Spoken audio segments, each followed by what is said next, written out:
அட்வொகேட்டா enrol காலையில் பண்ணுறீங்கனாக்கா மத்தியானமே நீ கோர்ட்டில் வந்து ஆர்கியூ பண்ணுற அளவுக்கு உங்களுக்கு கெப்பாசிட்டி வளர்த்துருவேன். கம்ப்ளைண்ட் கொடுக்குறவன் என்னென்னலாம் போலீஸ்கிட்ட போய் பிரச்சனை ஆகுது ப்ராக்டிக்கலாக, அதை எப்படி லீகல் நம்ம ஓவர் கம் பண்ணுறது, எந்த இடத்துல ஈஸியாக பணம் கொட்டுதோ அந்த இடத்துல ஃப்ராடுங்க நிறைய பேர் இருப்பாங்க. லேண்ட் கிராபிங்லாம் நம்ம ப்ராக்டிசிங் அட்வொகேட் ஒவ்வொரு ஆளுக்கும் தெரியும். போலீஸ் ஸ்டேஷனுக்கு போனால் நீங்கள் மணிக்கணக்கில் போலீஸ்காரனுக்காக அங்கே வெயிட் பண்ண வேண்டியது.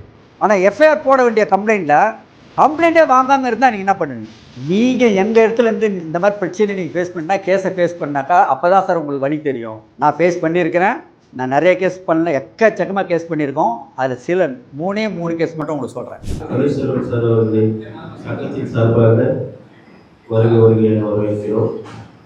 இன்றைய வகுப்பில்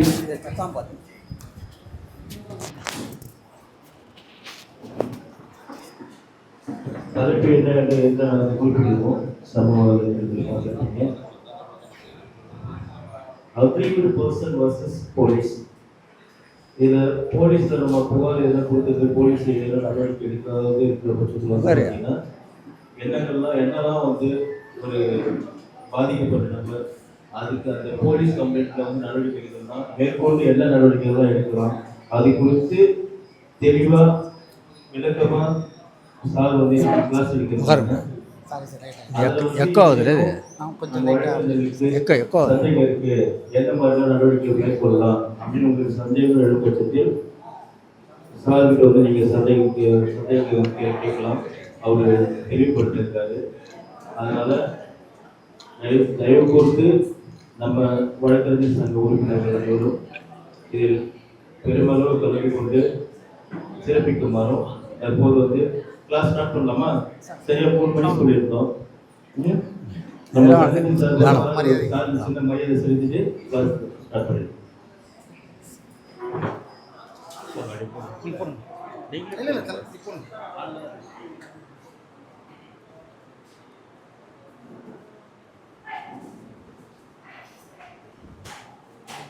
ரொம்ப சந்தோஷம்.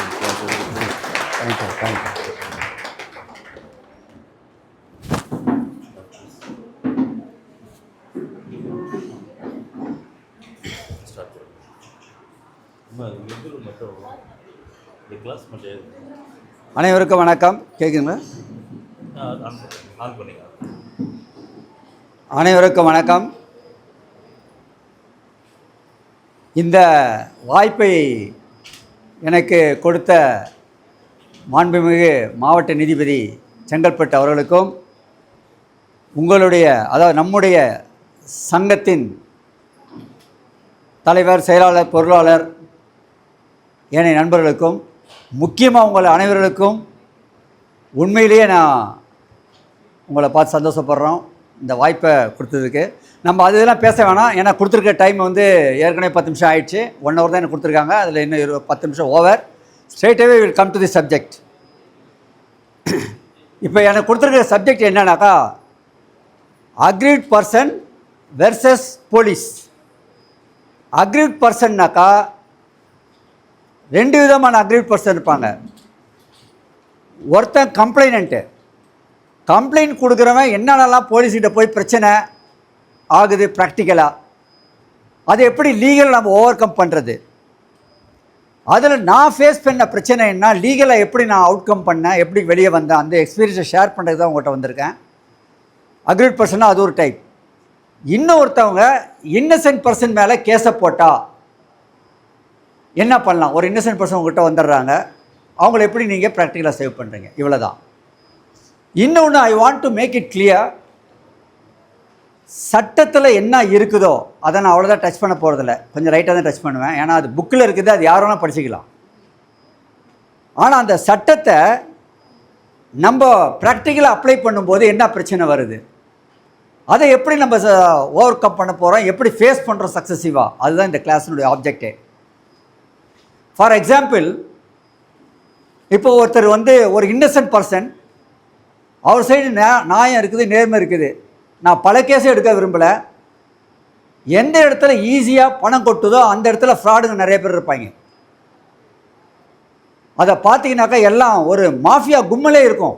நீங்கள் பார்த்து ஆச்சரியப்படுவீங்க. அந்த மாதிரி ஒரு ஃபீல்டு இப்போ இருக்குதுனாக்கா அது வந்து லேண்ட் கிராபிங் தான். லேண்ட் கிராபிங்லாம் நம்ம ப்ராக்டிசிங் அட்வொகேட் ஒவ்வொரு ஆளுக்கும் தெரியும். நீங்கள் ப்ராக்டிஸில் அட்வொகேட் இங்கே ஃபேஸ் பண்ணுற பிரச்சனையை பார்த்தீங்கன்னா வேறு லெவலில் இருக்கும். எனக்கே சில நேரத்தில் ஆச்சரியமாக இருக்கும். அதில் பார்த்தீங்கன்னாக்கா பொலிட்டிக்கல் ரவுடி இருப்பான், ப்ரொஃபஷனல் ரவுடி இருப்பான், பணக்காரன் பயங்கரம் பணம் கொடுத்து பிரைப் பண்ணியிருப்பான். இதுக்கு போலீஸ் உடந்தையாக இருக்கும். இந்த 4 பேர் சேர்ந்து ஒரு காம்போவாக இருப்பாங்க. ஒரு அது என்ன சொல்கிற ஒரு மாஃபியா கும்பல் மாதிரி இருப்பாங்க. அப்போ இன்னசென்ட் பர்சனுக்கு உங்களுக்கு நீங்கள் வராங்க, நீங்கள் வரீங்க.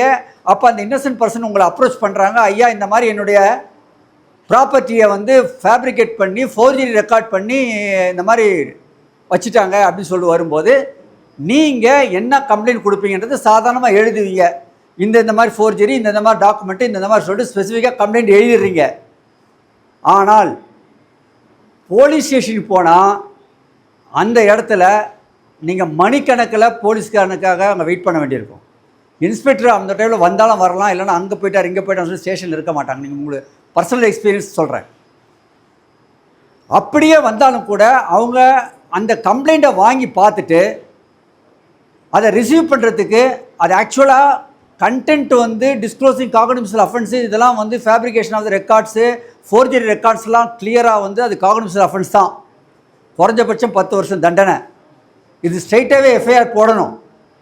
ஆனால் எஃப்ஐஆர் போட வேண்டிய கம்ப்ளைண்ட்டே வாங்காமல் இருந்தால் நீங்கள் என்ன பண்ணுவீங்க? கம்ப்ளைண்ட்டை வாங்கி சிஎஸ்ஆர் கொடுக்கலன்னு என்ன பண்ணுவீங்க? இதுதான் இங்கே பிரச்சனை. இந்த மொதல் பிரச்சனையை நான் என் ஜூனியருக்கு எப்படி நான் சொல்லியிருக்கேன் அப்படின்னா, நாங்கள் எப்படி ஃபேஸ் பண்ணுறோம் அப்படின்னா, கம்ப்ளைண்ட்டை நாங்கள் எழுதிக்குவோம். அதில் ஒருத்தர் அந்த மாதிரி எப்பயுமே நான் வந்து I am not speaking in the air, எனக்கு அது பிடிக்காது.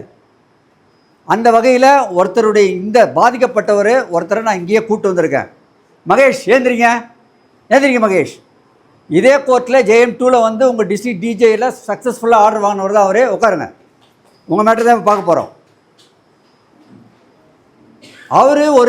அவருடைய ப்ராப்பர்ட்டி, அதில் நான் என்ன சொல்லியிருக்கேன் அவர்கிட்ட, வேற இல்லை, அவருக்கு அப்புறம் வரேன். நாங்கள் என்ன என் ஜூனியருக்கு சொல்லுவேனாக்கா,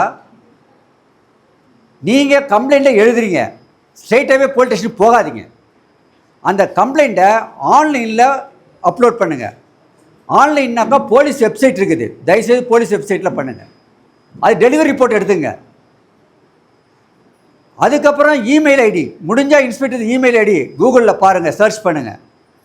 இருந்தால் அவருக்கு ஒரு காப்பி அதையும் டவுன்லோட் பண்ணி, ஸோ கம்ப்ளைண்ட் கொடுத்துட்டோம் ஆன்லைனில் ப்ரூஃப். இந்த ப்ரூஃபை டெலிவரி எடுத்துக்கிட்டு கம்ப்ளைண்ட் காப்பி, அந்த delivery report, online delivery report ரெண்டுத்தையும் எடுத்துங்க. நேராக போய்ட்டு வேறு யாரையுமே நீங்கள் மதிக்காதீங்க. இன்ஸ்பெக்டர் இருந்தால் கூட இன்ஸ்பெக்டர் கூட போகாதீங்க. அங்கே இந்த போலீஸ்காரன் யாராவது அந்த என்ன சொல்கிறேன்னாக்கா பாரா, அவங்க டெஃபினட்டாக யாராவது ஒருத்தர் பாரா இருப்பாங்க, இல்லை யாராவது ஒரு போலீஸ்காரர் சாதாரண கான்ஸ்டேபிள் இருந்தாலும் சரி தான். ஐயா எங்கே சிசிடிவி கேமரா இருக்குன்னு கேளுங்க, இன்ஸ்பெக்டர் எங்கே இருக்குன்னு கேட்காதீங்க, சிசிடிவி கேமரா எங்கே இருக்குன்னு கேளுங்க. இதான் என் ஜூனியர் சொல்கிறது. சிசிடிவி கேமரா எங்கே இருக்குன்னு பார்த்துட்டு கிட்ட போயிட்டு அந்த கம்ப்ளைண்டினுடைய முகத்தை அங்கே சிசிடிவியில் பதிவு பண்ணுங்கள். கூட அட்வொகேட் போனீங்கன்னா சிசிடிவி கேமராவில் உங்கள் முகத்தை காமிங்க. அதுக்கப்புறம் இன்ஸ்பெக்டர்கிட்ட போங்க. இன்ஸ்பெக்டர் இருந்தால் பாருங்கள், இல்லைன்னா அவருக்காக ஒரு நிமிஷம் கூட நீங்கள் வெயிட் பண்ண வேண்டாம். அங்கே ஸ்டேஷனில் போய் சிசிடிவி கேமரா எங்கே இருக்குன்னு கேட்டாலே அவங்க அலர்ட் ஆகிடுவாங்க. சொல்லிவிடுங்க, ஐயா இந்த மாதிரி ஆன்லைனில் கம்ப்ளைண்ட் போட்டிருக்கோம், இங்கே இன்ஸ்பெக்டர் இருந்தார்னா இன்ஸ்பெக்டர் இருந்தார், நேராக போய் கொடுக்க தப்பு இல்லை. இல்லைன்னு வச்சுங்க, இன்ஸ்பெக்டர் தேடி வந்தோம், இந்த டைமில் இல்லை, உங்கள் பேர் என்ன, நீங்களே எவிடன்ஸ் தான் அப்படின்னு சொல்லிவிட்டு இந்த காப்பியை நாங்கள் இன்ஸ்பெக்டர் கொடுக்க வந்தோம், வரல, இல்லை அப்படின்னு சொல்லிட்டு சிசிடிவி கேமரா உங்களுக்கு ரெக்கார்ட், நீங்கள் வந்துடுங்க. இல்லைன்னா அடுத்த செகண்ட் அங்கே உள்ளவொடனே யாராவது ஒருத்தவங்க கான்ஸ்டபிளோ அது யாராவது போலீஸ்காரவங்க இம்மீடியட்டாக கொஞ்சம் நேரம் இருங்கப்பா, எங்களுடைய எக்ஸ்பீரியன்ஸ் சொல்கிறேன், ஆட்டோமேட்டிக்காக இன்ஸ்பெக்டர் எங்கே தான் இருப்பா தெரியல, ஒரு 10 நிமிஷத்தில் வந்து சேர்ந்துருவார். வந்தவுடனே இன்ஸ்பெக்டர் என்ன சொல்கிறீங்கன்னா, சார் உங்கள்கிட்ட கொண்டு வந்து கொடுக்குறது ஃபார்மல் தான், நான் ஏற்கனவே கம்ப்ளைண்ட்டை ஆன்லைனில் பண்ணிட்டேன், இந்தாங்க கம்ப்ளைண்ட்டு, இந்தாங்க அதுக்குண்டான ப்ரூஃப் அப்படின்னு சொல்லிட்டு நீங்கள் உட்காருங்க. ஆட்டோமேட்டிக்காக வேலை நடக்குதா இல்லையா பாருங்கள். நீங்கள் என்ன பண்ணுறீங்கன்னா, அப்படி இன்ஸ்பெக்டர் இல்லையா, வெளியே வந்து ஐயா நாங்கள் இந்த மாதிரி கம்ப்ளைண்ட் கொடுக்க போனோம், ஆன்லைனில் பண்ணிட்டோம், ஆனால் ஆன்லைனில் பண்ணுற கம்ப்ளைண்ட்டை சட்டப்படி எடுத்துக்க முடியுமா? நான் மறுபடியும் சொல்கிறேன் பாருங்கள், இதில் எல்லாமே விஷயம் தெரிஞ்சவங்கள, நானும் சீனியர், எனக்கு எல்லாமே தெரியும், தயவுசெய்து நினைக்காதீங்க. என்னை விட அதிகமாக உங்கள் ஜூனியர்ஸ் உங்களுக்கு நல்லா தெரியும்.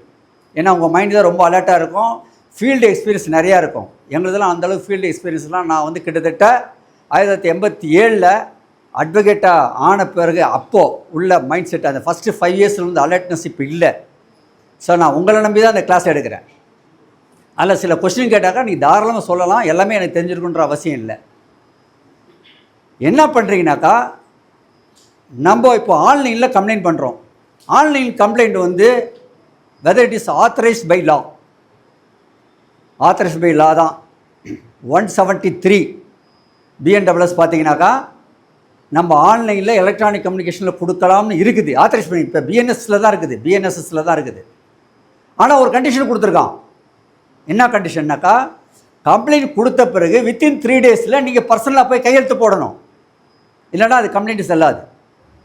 அப்போது ஐயா நான் இந்த மாதிரி ஆன்லைனில் பண்ணேன், வித்தின் 3 டேஸ்க்குள்ளே கையெழுத்து போடணும் சட்டம் சொல்லியிருக்குது.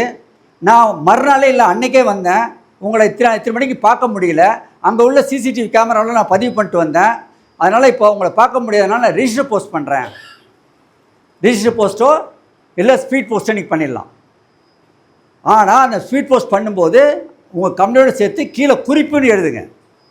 ஆன்லைனில் பண்ணது, நீங்கள் அங்கே போனது, சிசிடிவி கேமரா பண்ணது, சிசிடிவி கேமராவில் இருக்கும்போது அங்கே யாரோ போலீஸ்காரன் இருந்தாங்கனாக்கா அவன் பேரையும் சேர்த்து எழுதுங்க. எழுதிட்டு ஒரு குறிப்புன்னு பார்த்து போட்டுருங்க, ரிஜிஸ்டர் போஸ்ட் பண்ணிவிடுங்க.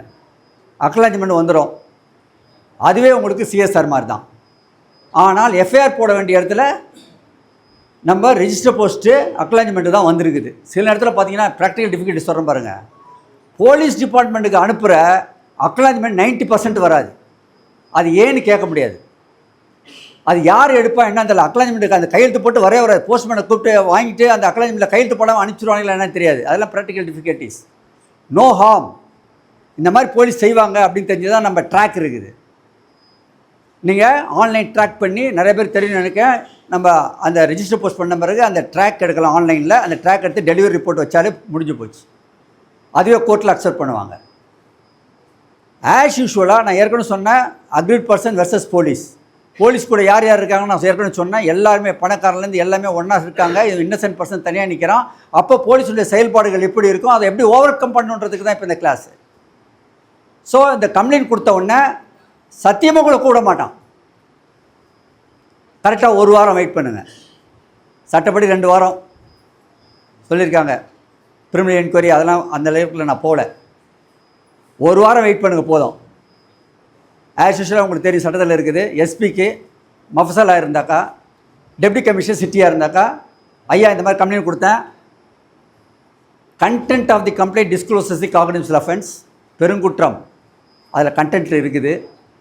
சட்டப்படி எஃப்ஐஆர் போடணும், எஃப்ஐஆர் போடலை, அதனால் உங்களுக்கு மேல்முறையீடு இந்த சட்டப்படி செய்கிறேன். அது என்ன 173 கிளாஸ் 4 நினைக்கிறேன், பார்த்துங்க.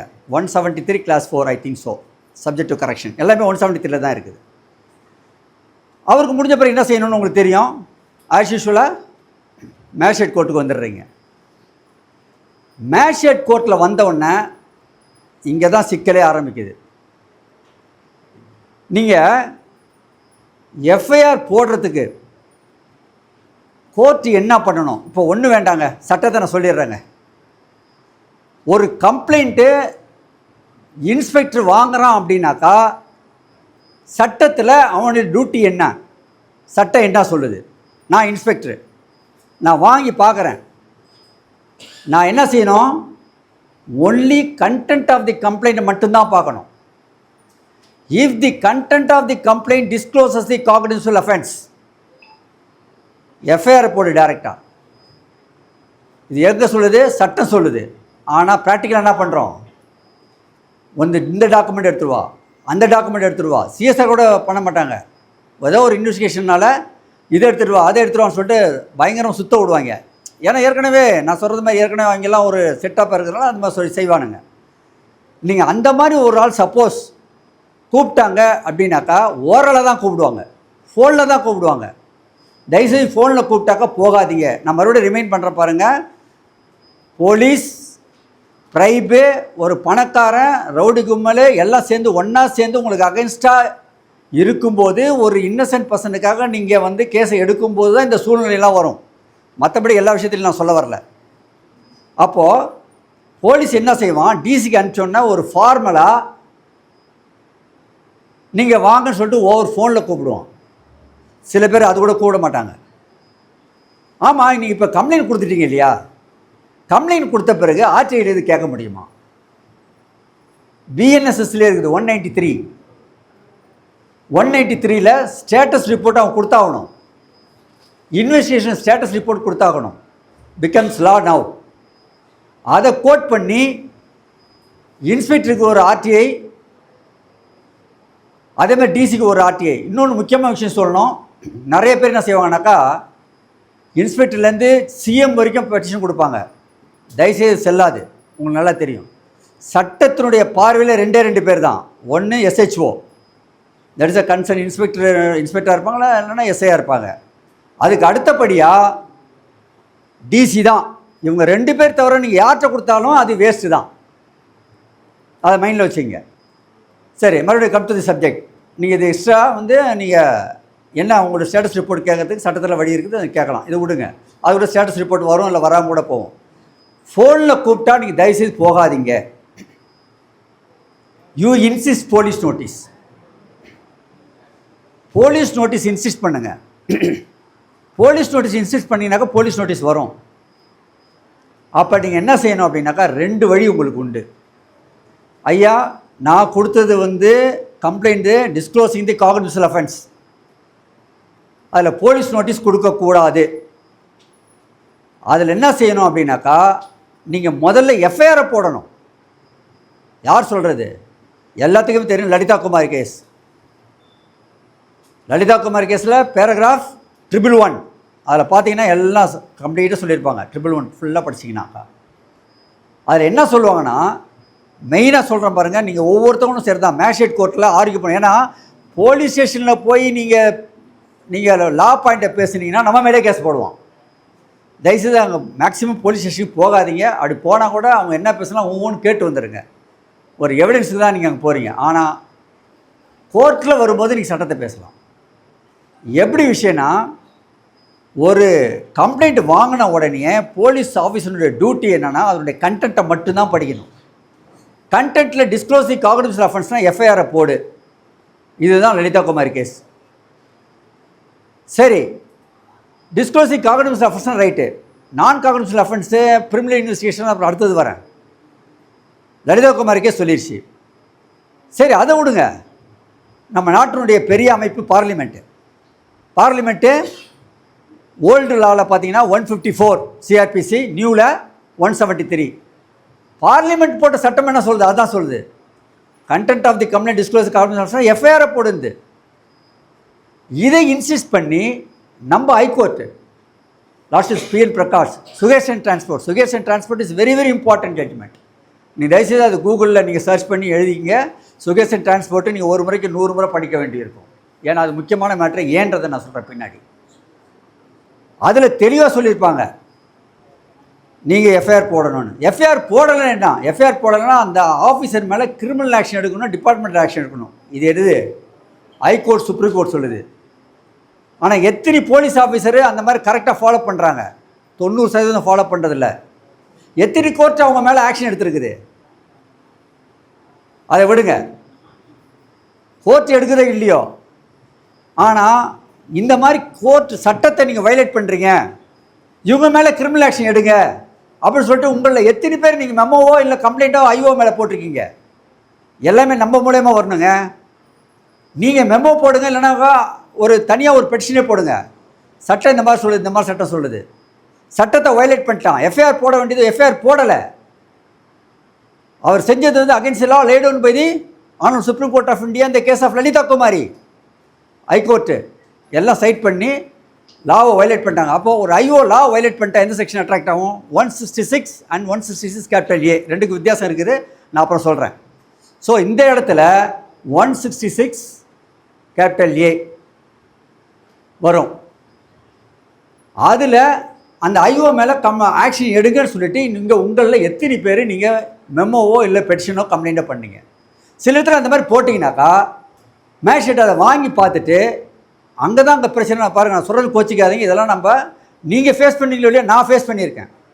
நீங்கள் மேஜிஸ்ட்ரேட் கோர்ட்டில் கொடுத்தீங்கன்னாக்கா அதை அப்படியே வாங்கி பார்த்துட்டு கையெழுத்து கூட போடாமல் அப்படியே வாங்கி வச்சுக்குவாங்க. இல்லை நைஸாக கொஞ்சம் 5 நிமிஷம் கழிச்சு திருப்பி அங்கிட்ட ரிட்டர்ன் பண்ணுவாங்க.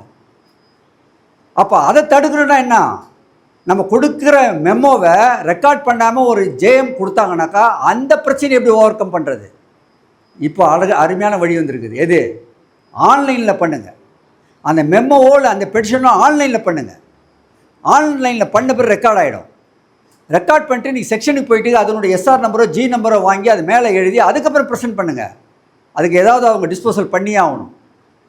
அப்போது ஐஓ மேலே ஆக்ஷன் எடுங்க நம்ம கொடுக்கும்போது ஏதாவது ஒரு வகையில் டிஸ்போஸ் பண்ணணும். இல்லை அவர் எஃப்ஐஆர் போடாமல் அது கரெக்டு தான் சத்தியமாக சொல்லவே முடியாது. நான் சொன்னால் அந்த ஜட்ஜி இந்த மாதிரி பண்ணுறாங்க, இந்த ஜட்ஜி இந்த மாதிரி பண்ணுறாங்க, போலீஸ் இந்த மாதிரி பண்ணுது, அதெல்லாம் இருக்கட்டும், அப்படியே இருக்கட்டும், ஒன்றும் பிரச்சனை இல்லை. ஆஸ் ஏ அட்வொகேட் நம்ம என்ன செஞ்சோம், மினிமம் அதை செய்யுங்க. இன்னையிலேருந்து நீ பாருங்கள், இந்த மாதிரி இதை தயவுசெய்து செஞ்சு பாருங்கள். அதுக்கு டிஸ்போசல் கேளுங்க. சப்போஸ் டிஸ்போசல் வரலையா,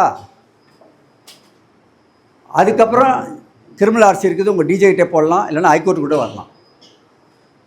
ஹைகோர்ட்டை பொறுத்த வரைக்கும் என்னன்னாக்கா, என்னுடைய பர்சனல் எக்ஸ்பீரியன்ஸு, ரிப்பீட்டடாக இந்த மாதிரி ஒரு மேட்டரில் ரிப்பீட்டடாக திருப்பி ஒரே ஜட்ஜிக்கிட்ட ஒரு 10 கேஸ் வருது, மாதத்தில் ஒரு 20 கேஸ் வருதுனாக்கா அவன் ஸ்ட்ரிக்டாக சர்க்குலேட் பண்ணுவாங்க, இல்லை அந்த ஆர்டர்லேயே ஸ்ட்ரிக்டாக சொல்லிடுவாங்க இந்த மாதிரி பண்ணுங்கன்னு. ஆட்டோமேட்டிக்காக நம்ம லோயர் கோர்ட்லாம் கிளியர் ஆகிடும். ஸோ நம்மக்கிட்ட தான் இருக்குது. இது நம்பர் 1. ஆல்ரைட், இப்போ நம்ம எங்கே விட்டோம், நேராக போலீஸ் ஸ்டேஷன் போனோம், அங்கே பிரச்சனை வருது, இங்கே ஜேஎம்கிட்ட வந்து ஒரு ஆர்டர் வாங்கிட்டோம். இப்போ ஜேஎம்கிட்ட நம்ம ஆர்கியூ பண்ணும்போது முக்கியமான 3 ஸ்டெப் சொல்கிறேன். தயவுசெய்து ஒவ்வொருத்தவங்களும் அந்த ஆர்குமெண்ட்டை முன்னெடுத்து வைங்க. உங்களுடைய கம்ப்ளைண்ட்டை அதை சொல்லுங்கள். ஒரே ஒரு சின்ன கொஸ்டின் நான் கொஞ்சம் சொல்கிறதுக்கு முன்னாடி, நீங்கள் கம்ப்ளைண்ட் பிஃபோர் தி மேஜிஸ்ட்ரேட் பண்ணுறீங்க இல்லையா, அது எந்த செக்ஷனில் பண்ணுறீங்க? 173 பண்ணுறீங்களா, 175 பண்ணுறீங்களா, இல்லை ரெண்டுத்துலேயும் சேர்த்து பண்ணுறீங்களா? யாராவது ஒருத்தவங்க, நான் உங்களதை டெஸ்ட் பண்ணணுன்ற அர்த்தம் இல்லை, we are sharing our views. 175 clause 3 யார்? உங்களுடைய வைஸ் பிரசிடென்ட் சொல்கிறாரு. இன்னொன்று சொல்கிறேன் பாருங்கள், திருப்பி சொல்கிறேன், எல்லாமே ப்ராக்டிசிங்கில் அட்வொகேட் தான். We are sharing our views. யாரும் இதில் பெரிய ஆள் சின்ன ஆள் இல்லை, நம்ம அறிவை வளர்த்துக்கிறது தான் இங்கே ஒரு குழுமம் கூடி இருக்கோம். 175 கிளாஸ் 3ன்றாரு. என்னை பொறுத்த வரைக்கும் அது தவறு. சில கோர்ட்டில் நான் 173 கிளாஸ் 4 தான் போடுவேன். அப்போ சில மேஜிஸ்ட்ரேட் கேட்பாங்க, சார் அதை ஆல்டர் பண்ணி 175 அவர் சொல்கிற மாதிரி சப் கிளாஸ் 3 போடுங்க சார்மா. அப்போ அவங்க கிளாரிஃபிகேஷன் சொல்லுவேன், ஏமா எங்கள் வேலை நாங்கள் என்ன செய்யணும், ஐ ஆம் ஆத்தரைஸ்ட் டு ஃபைல் அப்ளிகேஷன். அது கம்ப்ளைண்ட் கிடையாது.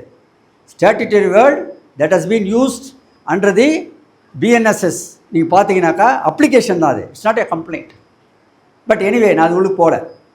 173 கிளாஸ் 4 தான் நம்ம என்ன செய்யணுன்றது கோர்ட்டில் இது சட்டத்தில் சொல்லியிருக்குது. என்ன செய்யணும்னா, வேறு authorised to file the complaint before the மேஜிஸ்ட்ரேட்னு இருக்கும். 175 என்ன தெரியுமா, அது மேஜிஸ்ட்ரேட்னுடைய வேலை. அதுபடி அது கீழே தான் magistrate is authorised to pass the order, அது கோர்ட் வேலை. அதில் 170 பற்றி எங்களுக்கு we are not bother about it. 173 கீழே தான் போடுவேன். அதில் தான் we are authorised to file the application. நீங்கள் 173 போட்ட கம்ப்ளைண்ட்டையோ இல்லை அப்ளிகேஷனையோ கன்சிடர் பண்ணி அதர் சைட் நோட்டீஸ் கொடுக்கணும். அதுக்கப்புறம் நீங்கள் இன்வெஸ்டிகேஷனுக்கு ஆர்டர் பண்ணணும்னு சொல்லிட்டு உங்கள் டியூட்டியை சொல்கிறது 175. அது எனக்கு ஐ am not much worried about it அப்படின்னு சொல்லிட்டு கிளாரிஃபை பண்ணும்போது தட் வாஸ் அக்செப்டட். ஸோ ஃப்யூச்சரில் இன்னும் சொல்கிறேன் பாருங்கள், இன்னும் யங் லாயர்ஸ் இருக்கீங்க பார்த்தீங்களா, இவங்க தான் நீங்கள் தான் சீனியருக்கும் ஜட்ஜுக்கும் லாவே கற்றுக் கொடுக்கணும். ஏன்னா நீங்கள் தான் ப்ராக்டிக்கலாக ஒவ்வொரு பிரச்சனையும் சந்திக்கிறவங்க. ஸோ இந்த மாதிரி சில இடத்துல 175 தான் போடணும் அப்படின்னாக்கா இதில் தான் போட சொல்லிட்டு இந்த மாதிரி விளக்கத்தை கொடுங்க. அவங்க விளக்கம் கொடுக்கும்போது இல்லை ஒத்துக்கலான்னா டீட்டெயில் ஆர்டர் கேளுங்க. ஒரு கேஸில் கேளுங்க. அவங்க ஏதாவது ஒரு ஆர்டர் டிஸ்மிஸ் பண்ணாக்கா ப்ரொசீஜர் வயலேஷன் 482 அதில் கிளியராக வரும். நேராக ஹைகோர்ட்லேயே போடலாம், இல்லை டிஜே கோர்ட்டில் போடலாம். இல்லை உங்களுக்கு போடுறது கஷ்டமாக இருக்குது அப்படின்னாக்கா நான் உங்களுக்காக நிற்கிறேன் ஹைகோர்ட்டில், நானே எல்லா வேலையும் பார்த்துக்கிறேன். அந்த மாதிரி ஒரு மெமோ போட்டு ஒரு டிஸ்மிஸல் ஆர்டர் வாங்கி கொடுத்துருங்க. ஒரு 2 மேட்ரு ஹைகோர்ட்டில் பண்ணால் போதும், மேட்ரு கிளியர் ஆகிடும். சுப்ரீம் கோர்ட் போகணுமா, ஒன்லி டைப்பிங் சார்ஜ் மட்டும் நீங்கள் ஏற்றுங்க, மற்ற எல்லா செலவும் நான் பார்த்துக்கிறேன். எல்லாம் நெட்வொர்க் இருக்குது, நான் அப்புறம் கடைசியாக சொல்கிறேன் கொடுக்கு. இதெல்லாம் ஒரு லைனில் இருக்கட்டும். ஏதாவது ஒரு சின்ன மேஷேட்டுக்கிட்டே நீங்கள் போய் நிற்கிறீங்கன்னு வச்சுங்க, இந்த மேட்டரில் ஒரு பெட்டிஷன் போடுறாங்கனாக்கா இது கண்டிப்பாக சுப்ரீம் கோர்ட் வரைக்கும் இந்த வக்கீல் எடுத்துகிட்டு போவான்ற ஒரு எண்ணத்தை மட்டும் உருவாக்கிட்டீங்கன்னா கீழமை நீதிமன்றம் பர்ஃபெக்ட் ஆகிடும். நீங்கள் ஃபைட்டிங் நேச்சராக இருக்கணும். நான் சீனியரை கேட்கல, யங் லாயர்ஸ்க்கு மட்டும்தான் அது இது வரும். ஸோ இதை மறுபடியும் வர பாருங்கள். இப்போ நீ கம்ப்ளைண்ட் ஃபைல் பண்ணிட்டீங்க, எப்படி ஆர்கியூ பண்ணுறீங்கன்னாக்கா அங்கே உள்ள ஆர்டர் கூட நீங்கள் பார்த்தீங்கன்னா எவ்வளோ மேஜிஸ்ட்ரேட் நான் பார்த்துருக்கேன். prima facie case not disclosed, therefore the complaint is rejected னுவாங்க. ரொம்ப ஆச்சரியமாக இருக்கும். ஏங்க prima facie கேஸ் எதுக்குங்க? prima facie கேஸ் வந்து காக்னிசன்ஸ் எடுக்கும்போது நீங்கள் பார்ப்பீங்க 210 BNSSல word that has been used while taking cognizance, judicious application of mind, அதில் தான் உங்களுக்கு சொல்லியிருப்பாங்க prima facie கேஸ் வேர்டு இருக்கும். கம்ப்ளைண்ட்டில் ஒரு ரெஜிஸ்ட்ரேஷன் எஃப்ஐஆர் டைரக்ஷன் கேட்குறதில்ல prima facie பார்க்கக்கூடாது. வேறு என்ன பார்க்கணும்?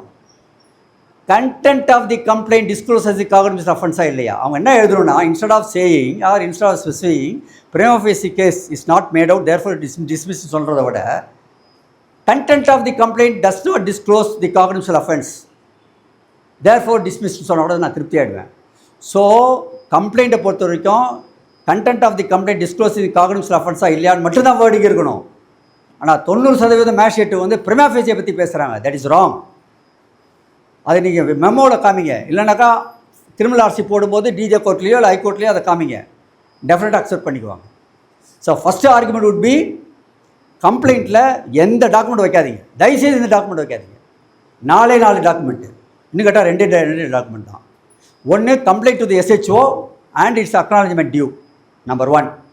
Number 2 representation to the DC and its acknowledgement due.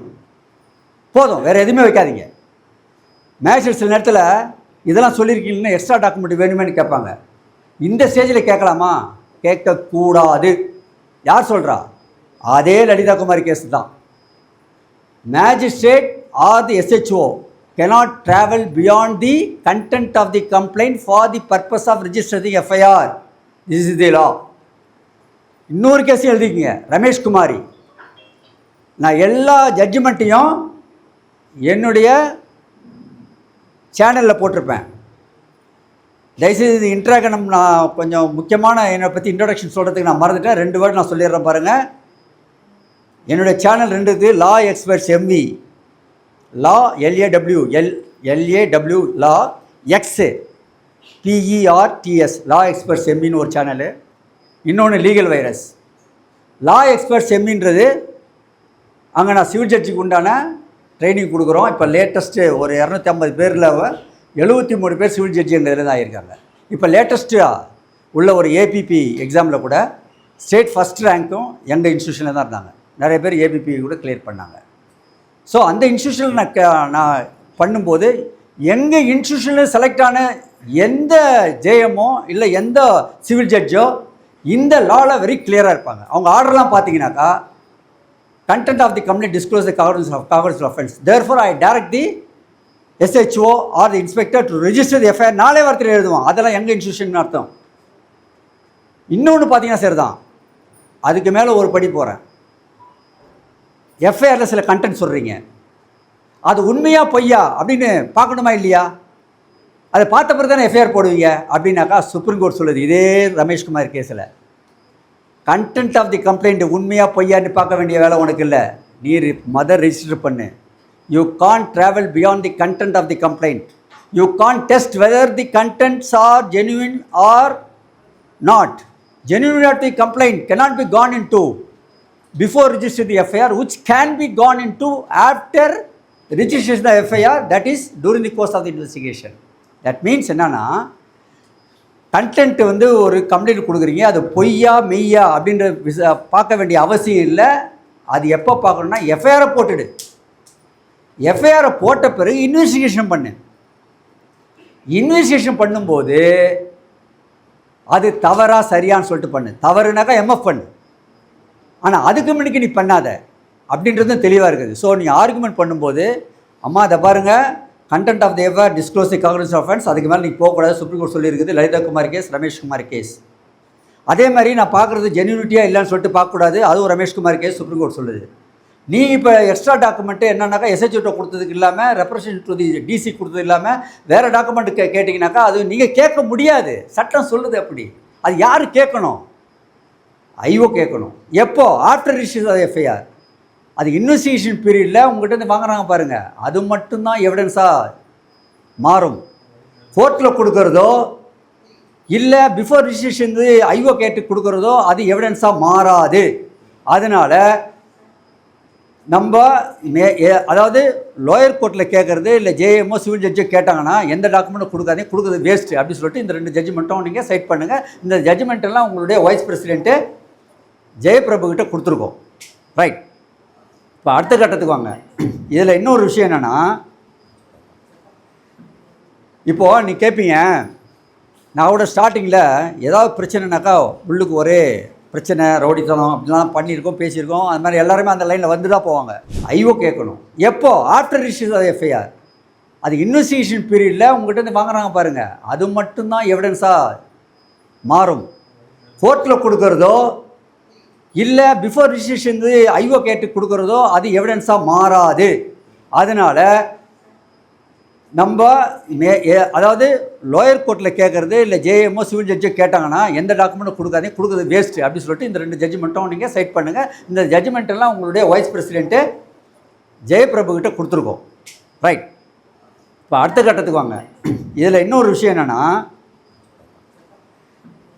இப்போது நீ கேட்பீங்க, நான் கூட ஸ்டார்டிங்கில் ஏதாவது பிரச்சனைனாக்கா உள்ளுக்கு ஒரே பிரச்சனை ரவுடித்தனம் அப்படிலாம் பண்ணியிருக்கோம், பேசியிருக்கோம். அது மாதிரி எல்லாருமே அந்த லைனில் வந்து தான் போவாங்க.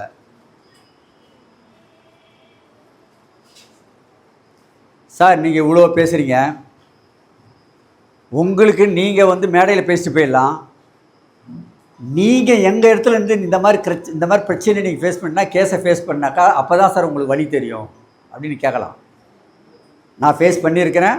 நான் நிறைய கேஸ் பண்ணல, எக்கச்சக்கமாக கேஸ் பண்ணியிருக்கோம். அதில் சில 3 கேஸ் மட்டும் உங்களுக்கு சொல்கிறேன். நம்பர் 1, இங்கே உள்ள மேட்டரை நான் சொல்கிறேன். அதுதான் அங்கே நம்ம மகேஷ்ன்றவரை இப்போ நான் விக்டஸாக உங்களுக்கு சொல்லிட்டு வந்திருக்கேன். அது என்னென்ன ஒரு ஸ்வீட்டாக சொல்லிடுறேன், என்னென்ன ஃபேஸ் பண்ண ஹர்டலையும் நான் சொல்லிடுறேன். அவருடைய இடத்த ஒருத்தன் அட்டு டாக்குமெண்ட் ஃபோர்ஜரி டாக்குமெண்ட் போட்டு விற்கிறதுக்கு ஏற்பாடு பண்ணிடுறான். நாங்கள் என்ன செய்கிறோம் அப்படின்னாக்கா ஒரு கம்ப்ளைண்ட்டை கொடுக்குறோம். தாம்பரம், நான் எல்லாமே ஓப்பனாக சொல்கிறேன், everything is on record. Tambaram police ஸ்டேஷனில் தாம்பரம் கமிஷனரேட்டில் கொடுக்குறோம். அப்போ கொடுக்கும்போது எங்களுக்கு ஒரு இன்ஃபர்மேஷன் வருது, சார் இங்கே சிவக்குமார்னு ஒரு இன்ஸ்பெக்டர் இருக்கார். ஏன்னா நீங்கள் லோக்கல் பார்னால அவரை பற்றி தெரிஞ்சிருக்கலாம் நிறைய பேருக்கு. சிவக்குமார்னு ஒரு இன்ஸ்பெக்டர் இருக்கார், 15 வருஷமாக சிசிபியிலே தான் இருக்கார்.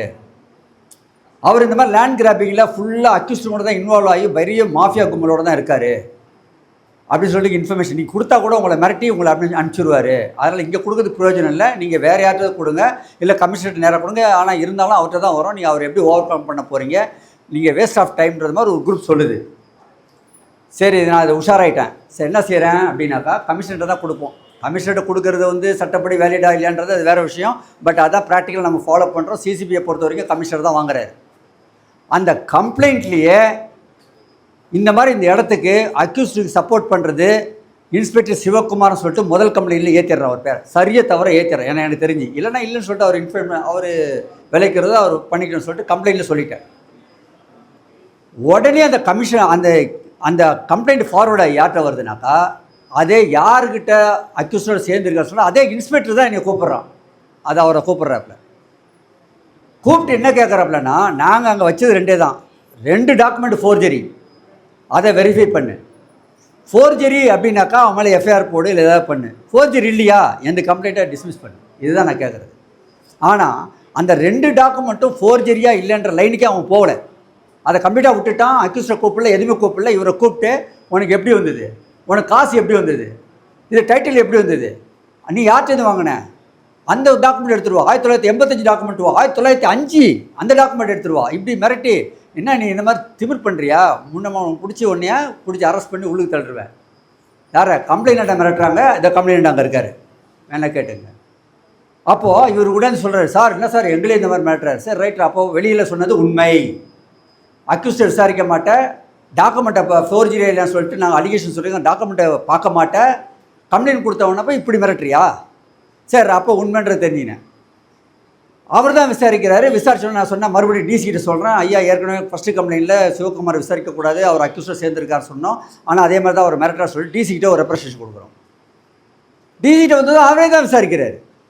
எனக்கு ஆச்சரியமாக போச்சு. ஆஹா, அப்போ பின்னாடி பெரிய போலீஸ் ஆஃபீஸர்லாம் எல்லாருமே இருக்காங்க போடுறதுன்னு ஒரு டவுட் வந்துச்சு எனக்கு. சரி, அந்த கேஸ் எடுத்து வந்து JM2ல் போட்டேன். இப்போ உள்ள அந்த அம்மா இல்லை, பழைய அம்மா. இதே தான் ஆர்கியூ பண்ணேன். 2 டாக்குமெண்ட் தான் போட்டேன். Complaint given to the commissioner, then சப்சிக்வெண்ட்டாக DC. அந்த அக்ளைன்மெண்ட் பண்ண 2 தான் போட்டேன். வேறு எதுவும் அந்த அம்மா கேட்கல. கேட்டாங்க வேறு ஏதாவது டாக்குமெண்ட் இருக்குதா சார் கேட்டேன். எதுவுமே என்கிட்ட டாக்குமெண்ட் இருக்குது, நான் கொடுக்க மாட்டேன். கொடுத்தாலும் அது எப்படி வேலிட் ஆகும், அது எவிடன்ஸாக மாறாது. அதெல்லாம் நான் to the course of the investigation கொடுத்து சொல்லிட்டு கன்வின்ஸ் பண்ணிட்டு அந்த அம்மா கன்வின்ஸ் ஆகிட்டாங்க.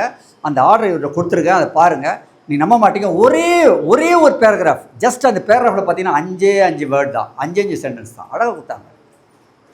Complaint discloses the cognizable offence. Allegations are very serious.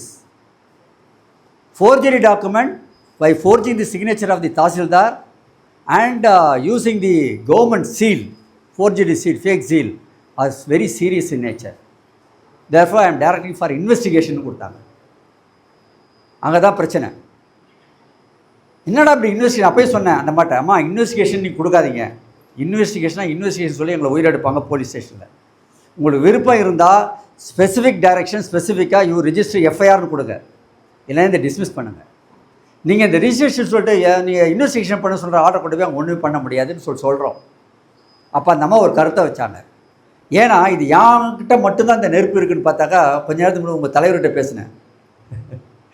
அவர் அதே மாதிரி டசன் கணக்கில் கேஸை வச்சுட்டு யார்கிட்ட இப்போ தான் அந்த ஆதங்கத்தை வெளிப்படுத்தினார். எனக்கு உண்மையில் ரொம்ப அப்படியே ஃபயர் ஆகிட்டேன். எல்லோரும் ஒவ்வொருத்தரும் அப்படி ஃபேஸ் பண்ணுறீங்களான்ட்டு. அந்த இன்வெஸ்டிகேஷன் பண்ணுன்ற ஆர்டரை நான் சொல்லும்போது அந்த அம்மாட்ட சொல்கிறேன், இல்லை அந்த அம்மா அழகாக சொன்னாங்க. அவங்க தெளிவாக இருக்காங்க சட்டத்தில். சார், நாங்கள் இன்வெஸ்டிகேஷன் ஆர்டர் பண்ணுவோம். Investigation means it shall be start with registration of the FIR.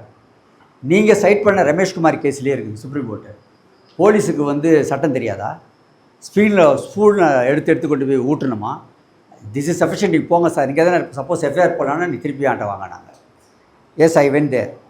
அதே மாதிரி அவன் என்ன செய்கிறான், FIR போடல. ஏன்னா no direction to reach FIR. அது இருந்தால் தான் போடலாம், போட மாட்டேயா? அப்போ DC கிட்ட சொல்கிறேன், சார் இந்த மாதிரி இது சட்டம் இந்த மாதிரிலாம் இருக்கணும். அப்போ அவர் சொல்கிறாரு, சார் சுப்ரீம் கோர்ட் ஆர்டர் காமிப்பீங்க, பிரிவி கவுன்சில் ஆர்டர் காமிப்பீங்க, எங்களுக்கு அதெல்லாம் முக்கியம் இல்லை.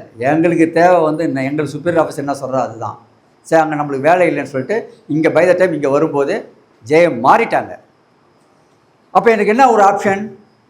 ஏற்கனவே I got the earlier direction to investigate. அப்போ டு மானிட்டர் இன்வெஸ்டிகேஷன் தான் நான் போடணும். எல்லாருக்கும் தெரியும் நினைக்கிறேன். சக்கரிவாசு கேஸில் ஒரு டைரக்ஷன் வாங்கி அவங்க FIR போடலனாக்கா வாட் இஸ் அவைலபிள்னாக்கா இங்கே மானிட்டர் இன்வெஸ்டிகேஷன் தான் போடணும். மானிட்டர் இன்வெஸ்டிகேஷன் போட்டாக்கா அவன் ரிப்ளை போடுறான். யார் ரிப்ளை போடுறதுனாக்கா அதே சிவகுமார் தான் போடுறான். போட்டு ஒரு 5 பக்கத்தில் கொடுக்குறாப்புல. கொடுத்து அவர் என்ன சொல்கிறாருனாக்கா அவங்க டைட்டில் கிளியர் பண்ணல, இந்த டைட்டில் சரியில்லை, அந்த டைட்டில் சரியில்லை, அப்படி இப்படின்னு சொல்லிட்டு ஒரு போடுறாங்க.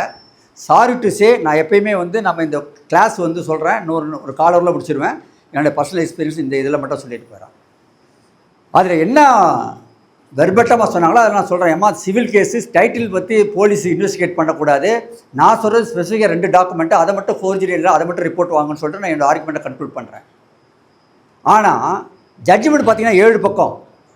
என்னுடைய மானிட்டர் இன்வெஸ்டிகேஷன் ரிஜெக்ட் பண்ணுறாங்க. இப்போ உள்ள ப்ரெசன்ட் JM2 என்னென்னா லாஸ்ட்டில் அதை அப்படியே வெர்பட்டமாக போலீஸ் ரிப்போர்ட் என்ன கொடுத்தா அப்படியே காப்பி அடிச்சுட்டு சிவில் நேச்சர் சொல்லிட்டு ரிஜெக்ட் பண்ணுறாங்க. நான் உண்மையிலே ஷாக் ஆனேன். த்ரூஅவுட் இந்தியா நான் பார்க்காத கோர்ட்டே கிடையாது. கீழே மேலே வரைக்கும் சுப்ரீம் கோர்ட் வரைக்கும் எல்லாம் பார்க்குறேன், அது ஒரு விஷயம். ஆனால் இதுதான் ஃபஸ்ட்டு டைம், வெரி ஷாக்கிங். அப்போ நான் ஜெயபாபுகிட்ட சொல்கிறேன், ஜெயபாபு இது சும்மா விடக்கூடாது, போலீஸ் ரிப்போர்ட்டை அப்படியே கண்ணை மூடிட்டு அடிச்சுட்டு சிவிலுக்கு, ஏன்னாக்கா ஏற்கனவே சீரியஸ் அஃபென்ஸு இதை வந்து இன்வெஸ்டிகேட் பண்ணுன்னு சொல்லிட்டு இதே கோர்ட் சொல்லும்போது அதை இன்வெஸ்டிகேட் பண்ணதில் அந்த ஆர்டர் அப்படியே செட்டசைட் பண்ணாமல் அது இன்னும் ஃபோர்ஸ்லேயே இருக்கும்போது அதே கம்ப்ளைண்ட்டை எப்படி சிவில்னு சொல்லிட்டு நம்ம சொல்ல முடியும்? ரொம்ப பெரிய தப்பு பண்ணுறாங்க. இது நம்ம ஹைகோர்ட் கொண்டு போயிடலாம், 482 அபியூசிவ் ப்ராசஸ் ஆஃப் லா கொண்டு போயிடலான்னு. அப்போ ஜெயபிரபு என்ன சொன்னார்னா, இல்லை சார் TJ நீங்கள் ஒரு முறை வந்து ஆர்கியூ பண்ணுங்க. பிரசன்ட் TJ ரொம்ப வெரி ஷூர், வெரி கிளியராக இருப்பார், சட்டத்தில் ரொம்ப தெளிவாக இருப்பார், நீங்கள் ஒரு முறை டேக் ஏ சான்ஸ்னாரு.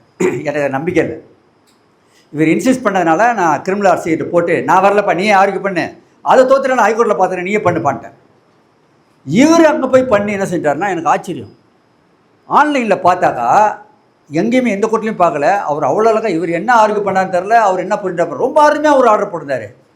DC பர்சனலாக வரான்ட்டார் ஆர்டரில்.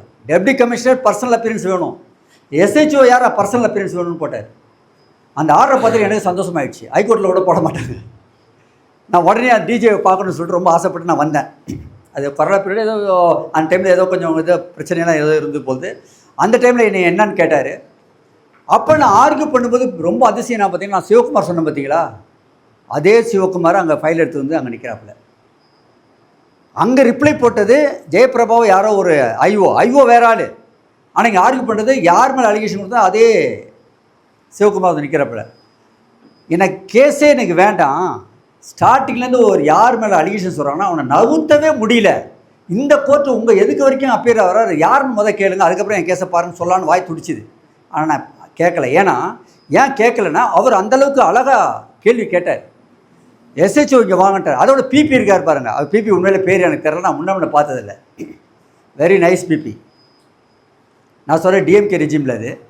இங்கே பிபி நான் அவர் பேர் தெரியல, மறந்துட்டேன். அவர் அழகாக சொன்னார், சார் டைட்டில் பார்க்காத, உனக்கு 4G டாக்குமெண்ட்டாக இல்லையா அதை மட்டும் பாருன்னா இந்த இன்ஸ்பெக்டர் சிவகுமார் அதை என்கிட்ட என்னுடைய அட்வைஸை கேட்க மாட்டேன்றான்னு சொல்லிட்டு ஒரு பிபி சொல்கிறாரு. ரொம்ப அழகாக சொன்னார். ஆச்சரியப்பட்டு போனேன். ஜட்ஜி கூப்பிட்டு நீ எஃப்ஐஆர் போடுறியா இல்லைன்னா அதுக்கு ப்ராப்பராக நான் ஆர்டர் தனியாக பாஸ் பண்ண நீ விரும்புறியான்னு கேட்டார். உங்கள் டிஜே இங்கே நம்ம டிஜே கேட்டார். அப்புறம் என்ன சொன்னா அவன் ஏதோ வந்து பேசினாப்புல. லாஸ்ட்டில் நான் ஒரு இன்ஸ்பெக்டர் நான் காமிச்சு விடல, இவர் மேலே தான் அலிகேஷன் எதுவுமே நான் சொல்லிக்கல. அவரே எல்லாம் ஃபுல்லாக புரிஞ்சுக்கிட்டு அவரை பீஸ் ஆகிட்டார் ஓப்பன் கோர்ட்லேயே. As I will pass orders சொல்லி ரிசர்வ் பண்ணிட்டார். ஆனால் என் நம்பிக்கை இல்லை. நிறைய ஜட்ஜிங்க ஹைகோர்ட்டில் கூட சேர்தான், சுப்ரீம் கோர்ட்டில் சேர்தான். போலீஸை பார்த்தா ஆமுன்னு பயங்கரமாக பேசுவாங்க. ஆனால் ஆர்டரில் பார்த்தீங்கன்னா நில்லு, ஒன்றுமே போலீஸ் அகேன்ஸ்ட் எதுவுமே பேச மாட்டாங்க, எதுவுமே ஆர்டர் இருக்காது. நான் ஓப்பன் டாக், என் மேலே கேஸ் போடலாம் போட்டுருக்கேன், எனக்கு பிரச்சனையே இல்லை. இது உண்மை நான் சொல்கிறது.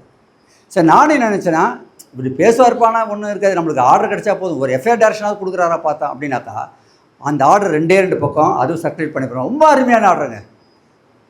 JM2 செஞ்சது தவறு. ஏற்கனவே டேரக்ஷன் வந்து இன்வெஸ்டிகேஷன் இருக்கும்போது எஃப்ஐஆர் போட்டிருக்கணும். எஃப்ஐஆர் போடாமல் இன்ஆக்ஷனு கோர்ட் ஆர்டரை வயலேட் பண்ண இன்ஸ்பெக்டருக்கு நீங்கள் என்ன அவார்டு கொடுக்குறது மாதிரி அவனுக்கு பனிஷ்மெண்ட் கொடுக்க வேண்டியது, நீங்கள் அவார்டு கொடுக்குறது மாதிரி சிவில் மேட்டர்னு சொல்லிட்டு டிஸ்மிஸ் பண்ணியிருக்கீங்க. அது ரொம்ப ரொம்ப தவறு. ஏன் அந்த மாதிரி பண்ணீங்கன்னு சொல்லிட்டு அவங்களுக்கு ஒரு பஞ்ச். எப்பயுமே சபார்டினேட் அந்த மாதிரி பண்ண மாட்டாங்க. அவ்வளோ கிளாரியாக இருக்குன்னு சொல்கிறேன். அது என்ன சொல்ல வரும், அதே மாதிரி போலீஸ் ஆஃபீஸரை பார்த்து இந்த ஆள் மேலே கிரிமினல் ஆக்ஷன் எடுக்கணும், டிபார்ட்மெண்ட் ஆக்ஷன் எடுக்கணும்னு எழுதினார். So very rare. நான் இங்கே இருக்கிறது, நான் இங்கே வந்து உங்களுக்கு கிளாஸ் எடுக்கணும்னு யார் ரொம்ப ஆசைப்பட்டேன் அப்படின்னா அந்த மாதிரி ஒரு டிஜே ஒரு ஆர்டர் போட்டு அவர் ஒரு ஆப்பர்ச்சுனிட்டி கொடுக்கும்போது ரொம்ப சந்தோஷமாக இருந்தது எனக்கு. அதுக்கு ஒரு ஃபுல் ஸ்டாப். கிட்டத்தட்ட இதுக்காக அவர் வந்து குறைஞ்சபட்சம் 1.5 வருஷம் ஃபைட்டுங்க. கம்ப்ளைண்ட் கொடுத்துட்டு 1.5 வருஷம் கழித்து அந்த எஃப்ஐஆர் வாங்குறேன். சப்போஸ் டிஜேவும் சரியில்லாட்டினா ஹைகோர்ட் போட்டு எந்த அளவுக்கு போகும் பாருங்கள். ஸோ எங்கேயாவது ஒரு இடத்துல ஒரு ரெமெடி கிடைக்கும், எங்கேயாவது ஒரு இடத்துல நல்லவங்க இருப்பாங்க. அவர் என்ன எனக்கு தெரிஞ்ச வரைக்கும், எப்பா நான் உலகத்தில் 2 விதத்தான் 2 வகையாக பிரிப்பேன் மக்களை. அது போலீஸ் வேணும், போலீஸ் வேணாம், ஜட்ஜி வேணும், வேணாம்னு இல்லை. எனக்கு 2 ஆள் தான். அட்வொகேட் வேணும், வேணாம்லாம் கிடையாது. அவரை பற்றி நான் புரிஞ்சுக்கிட்டது, சட்டத்துக்கு உட்பட்டவர்கள், சட்டத்துக்கு கட்டுப்படாதவர்கள் 2 தான் எனக்கு. யாராக இருந்தாலும் சரி தான் அப்படின்ற ஒரு நோபல் மேன் அப்படின்றத அப்போ தான் தெரிஞ்சுக்கிட்டேன். ஏன்னா JM2யும் ஒரு பஞ்சு, போலீஸ் ஆஃபீஸரும் ஒரு பஞ்சு வச்சார். இம்மிடியட்டாக கமிஷனர் என்னை கூப்பிட்டார். மறுநாளை கூப்பிட்டார். பாருங்கள் ஆர்டர் பாருங்கள் எவ்வளோ எஃபெக்ட். மறுநாளை கூப்பிட்டார். சார் என்ன தான் நடக்குது, நான் புது கமிஷன் எனக்கு ஒன்றுமே தெரியல, இந்த மாதிரி டிஜே போட்டிருக்காரு. அப்புறம் விளக்கத்தை சொன்னேன். கிட்டத்தட்ட 15-20 வருஷமாக கோலோச்சி நின்ற அந்த சிவகுமார் உடனடியாக மாற்றப்பட்டார். டிபார்ட்மெண்ட் ஆக்ஷன் எடுத்தாங்களா, கிரிமினல் ஆக்ஷன் எடுத்தாங்களா, உடனே மாற்றிட்டாங்க அவரை. இப்போ அங்கே இல்லை. ஸோ என்ன சொல்ல வரேன்னா, நான் உண்மையிலேயே சப்போஸ் நான் 87ல் இப்போ வித்தின் 5 இயர்ஸ் எனக்கு எக்ஸ்பீரியன்ஸ் இருந்ததுன்னா கண்டிப்பாக அந்த சிவகுமாரை எதிர்த்து ஒரு 10 அட்வொகேட்டை கூப்பிட்டு அவனை அசிங்கம் பண்ணி அங்கே போலீஸ் ஸ்டேஷனில் ஒரு கல்ட்டா பண்ணி இங்கே கோர்ட்டில் ஒரு கல்ட்டா பண்ணி இன்னும் அவனை பெரிய ஆளாக்கியிருப்பேன். ஆனால் சட்டத்தை கரெக்டாக வைக்கும்போது ஒரு இடத்துல நம்ம சக்ஸஸ் பண்ணியிருக்கோம். இது நம்பர் 1 பர்சனல் எக்ஸ்பீரியன்ஸ். இன்னொரு வகையில் இன்னொரு 10 நிமிஷம் தான் இருக்குது. இன்னொரு எக்ஸ்பீரியன்ஸ் சொல்லிவிட்டு நான் முடிச்சிடுறேன். ஊத்துக்கோட்டை உங்களுக்கு தெரியும். ஊத்துக்கோட்டையில் நீங்கள் எப்பயுமே சில டைமில் போலீஸ் ஆஃபீஸர் பார்த்தீங்கன்னாக்கா நம்ம அட்வொகேட்டை டார்கெட் பண்ணி செலக்ட் பண்ணி ஒரு கேஸை போடுறாங்க, அவங்க பவரை மிஸ்யூஸ் பண்ணுறாங்கன்னா அந்த ஆஃபீஸர் என்ன பண்ண முடியும்? அவங்கள எதிர்த்து என்ன பண்ண முடியும்? நீங்கள் ஹைகோர்ட் போனாலும் சுப்ரீம் கோர்ட் போனாலும் எங்கே போனாலும் மேக்ஸிமம் 90% போலீஸ் டிபார்ட்மெண்ட்டுக்கு சார்பாக தான் ஆர்டர் கிடைக்குதுன்ற ஒரு இம்ப்ரெஷன் நம்மளுக்கு கிடைக்கும். ஆனால் அது இல்லை உண்மை. கோர்ட்டில் நம்ம வைக்க வேண்டிய மேட்டரை கரெக்டாக வச்சுட்டோம்னா ஆர்டர் கிடைக்கும். அது for example, another example, Uthukottai பாரில் வேல்முருகன் சொல்லிட்டு பிரசிடெண்ட்டு, அங்கே ஆஃபீஸ் பேரர்ஸ் மொத்தம் 7 பேர். 7 பேர் மேலே ஒவ்வொருத்த மேலேயும் 5 எஃப்ஐஆர். யார் போட்டிருக்குதுனாக்கா, டைரக்ட் டிபிஎஸ் தமிழ்நாடு போலீஸ் சர்வீஸை செலக்ட் ஆன யங் ஆஃபீஸர் கணேஷ்குமார்னு ஒரு ஆஃபீஸர் டார்கெட் பண்ணி அவங்க மேலே ஒவ்வொருத்த மேலே 4-5 கேஸ் போட்டிருக்காரு. அவங்கெல்லாம் சேர்ந்து நேராக என்ன செய்கிறாங்க, இந்த மாதிரி வந்து டார்கெட் பண்ணி அவர் பவரை மிஸ்யூஸ் பண்ணி ஆஃபீஸர், அதாவது அட்வொகேட்டே டார்கெட் பண்ணி போடுறாரு இந்த ஆஃபீஸரு அப்படின்னு சொல்லிட்டு நேராக bar council chairman mister Amalraj கிட்ட கம்ப்ளைண்ட் பண்ணுறாங்க. அமல்ராஜ் என்னுடைய ஜூனியர்.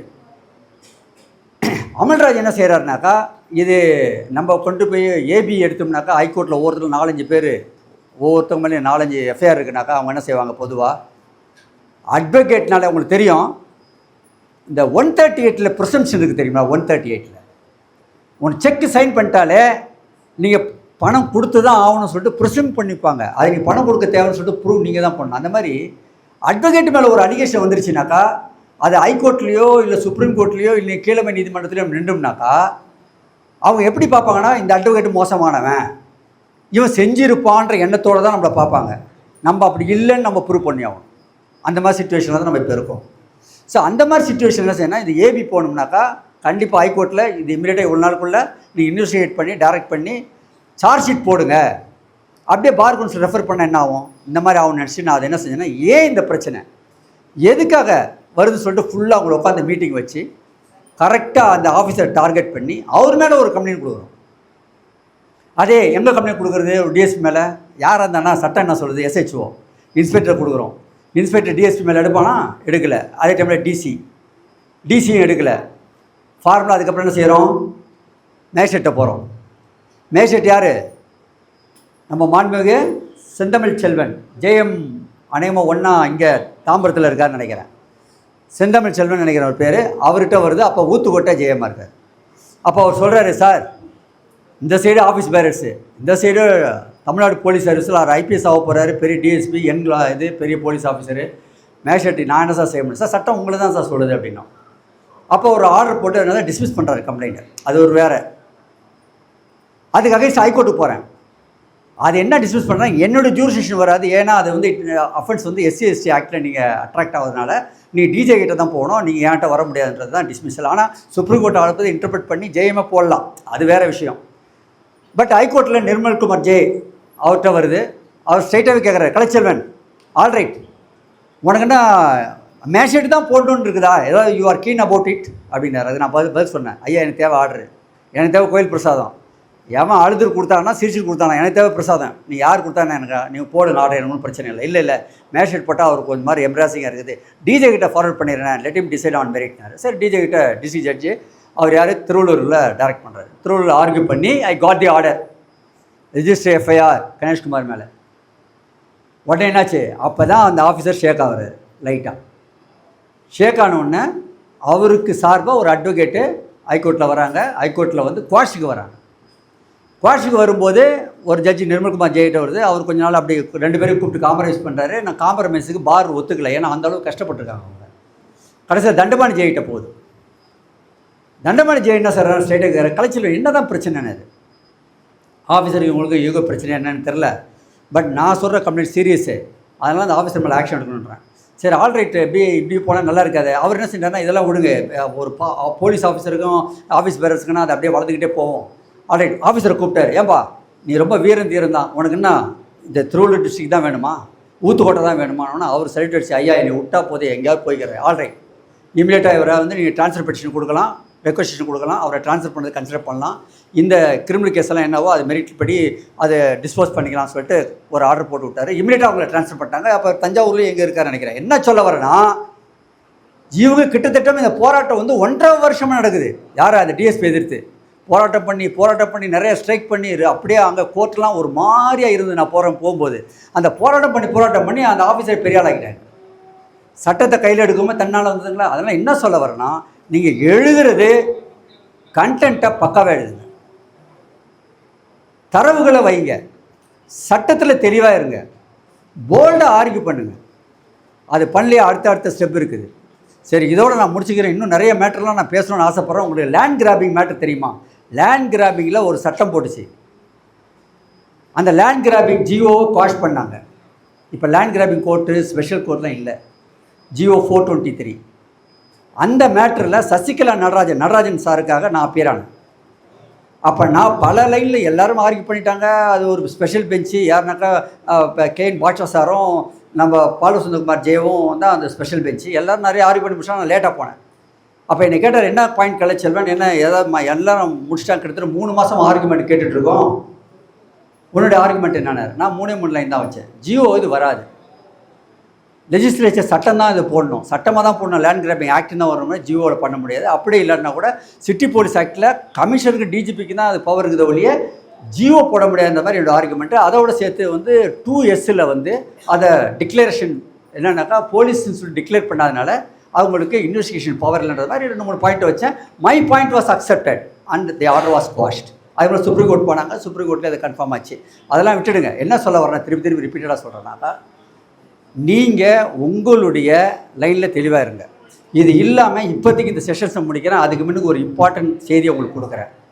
நான் இங்கே மெயினாக வந்ததுக்கு நிறைய பேர் சீனியருங்க, ஓரளவுக்கு 10 இயர்ஸ் அதுக்கு மேலே உள்ள எக்ஸ்பீரியன்ஸ்லாம் பார்க்கும்போது எனக்கு ரொம்ப சந்தோஷமாக இருக்குது. ஆனால் என்னுடைய பர்பஸ் என்னன்னாக்கா, இந்த ஃபஸ்ட்டு 3 இயர்ஸ் இருக்குது பார்த்தீங்களா லாயர்ஸ், அவங்கள கவர் பண்ணணும் தான். ஏன்னா அவங்க தான் சிவில் ஜட்ஜ் ஆக முடியும், அவங்க தான் ஏபிபிக்கு ரெடியாக பண்ண முடியும், அவங்க தான் டிஸ்ட்ரிக்ட் ஜட்ஜ் ஆக முடியும், அவங்க தான் ஹைகோர்ட் ஜட்ஜ் ஆக முடியும். நாங்களாம் அதில் கலந்துட்டோம். இவங்களை ட்ரெயின் பண்ணுறதுக்கு என்ன பண்ணணுன்றது தான் ஒரு முயற்சி எடுத்து நான் பண்ணியிருக்கேன். அதில் ஆஃப்லைனில் சக்ஸஸும் பண்ணியிருக்கோம். என்ன விஷயம்னா, ஒரே ஒரு வார்த்தை சொல்கிறேங்க, நான் இவ்வளோ பேசுகிறேன்ல, அந்த ஜூனியர்ஸுங்க எல்லாம் என்கிட்ட கேட்க வேண்டிய ஒரே ஒரு கேள்வி, சார் உலகத்திலே சீப்பாக என்ன தெரியுங்களா, சீப்பாக கிடைக்குது என்ன தெரியுமா, அட்வைஸு. எங்களுக்கு அது தேவையில்லை, நாங்கள் உழைக்கிறதுக்கு ரெடியாக இருக்கோம். ஒரு நாளைக்கு நாங்கள் வந்தோம்னா குறைஞ்சபட்சம் 2000 ரூபாய் எனக்கு கன்ஃபார்ம் பண்ணுறீங்களா யாராவது சீனியருங்க, நான் உழைக்கிறதுக்கு நைட்டாக பகலாக ரெடியாக இருக்கேன் அப்படி சவால் விட்றாங்க. அந்த மாதிரி ஜூனியரை பார்த்து நான் கேட்குறேன், அவங்களுக்கு தான் ஒரு குழு அமைச்சிருக்கோம். எப்படி குழு அமைச்சிருக்கேனாக்கா, அந்தந்த பாரில் அவங்க நேமை ரிஜிஸ்டர் பண்ணுங்கள். எப்படின்னாக்கா, ஃபஸ்ட்டு 3 இயர்ஸ் ஒரு பேட்சாக பண்ணுறோம், அப் டு 5 இயர்ஸ் ஒரு பேட்சாக பண்ணுறோம், அதுக்கப்புறம் அபோவ் தனித்தனியாக பண்ணுறோம். அவங்களுக்கு ஒரு நாளைக்கு வந்து குறைஞ்சபட்சம் நான் சொன்னால் 60,000 ரூபா வருது, விட்டு செலவெல்லாம் போய்ட்டு மினிமம் 50,000 ரூபா, 50,000 கூட வேணாம். சேர்மன் என்ன சொன்னால் 25,000 ரூபா கன்ஃபார்ம் பண்ணுறது மாதிரி கூட நான் முதல்ல ஸ்டார்ட் பண்ணுவோம் சார் நாங்கள். ஆனால் எப்படி சார் ஒரு ஆளுக்கு 2,000 ரூபா கொடுக்க போகிறீங்கன்னா, என் பாயிண்ட்லேருந்து கொடுக்க போகிறதில்ல. அவ்வளோ கேஸ் இருக்குதுங்க, அவ்வளோ கேஸ் இருக்குது. ஒரு சின்ன விஷயம், நிதர்சனமான உண்மையை சொல்கிறேன். இன்றைக்கி நான் பாலிட்டிக்ஸ் பேசுகிறேன்னு நினைக்க வேணாம், உண்மையை பேசுகிறேன். ஏவா வேலு இருக்கார், அவருக்கு ஒரு பிரச்சனைனாக்கா எவ்வளோ ஒரு ஸ்டாண்டர்டாக அவருக்கு லீகல் அசிஸ்டன்ஸ் எவ்வளோ ஒரு ஸ்டாண்டர்டாக கிடைக்கிது. அந்த அளவு கூட வேணாம், ஒரு நார்மலான அளவு கூட ஒரு லீகல் அசிஸ்டன்ஸ்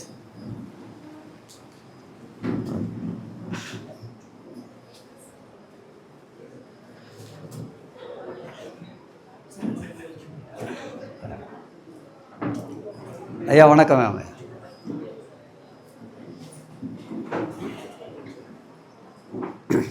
ஐயா வந்திருக்காங்க, ரொம்ப நன்றி.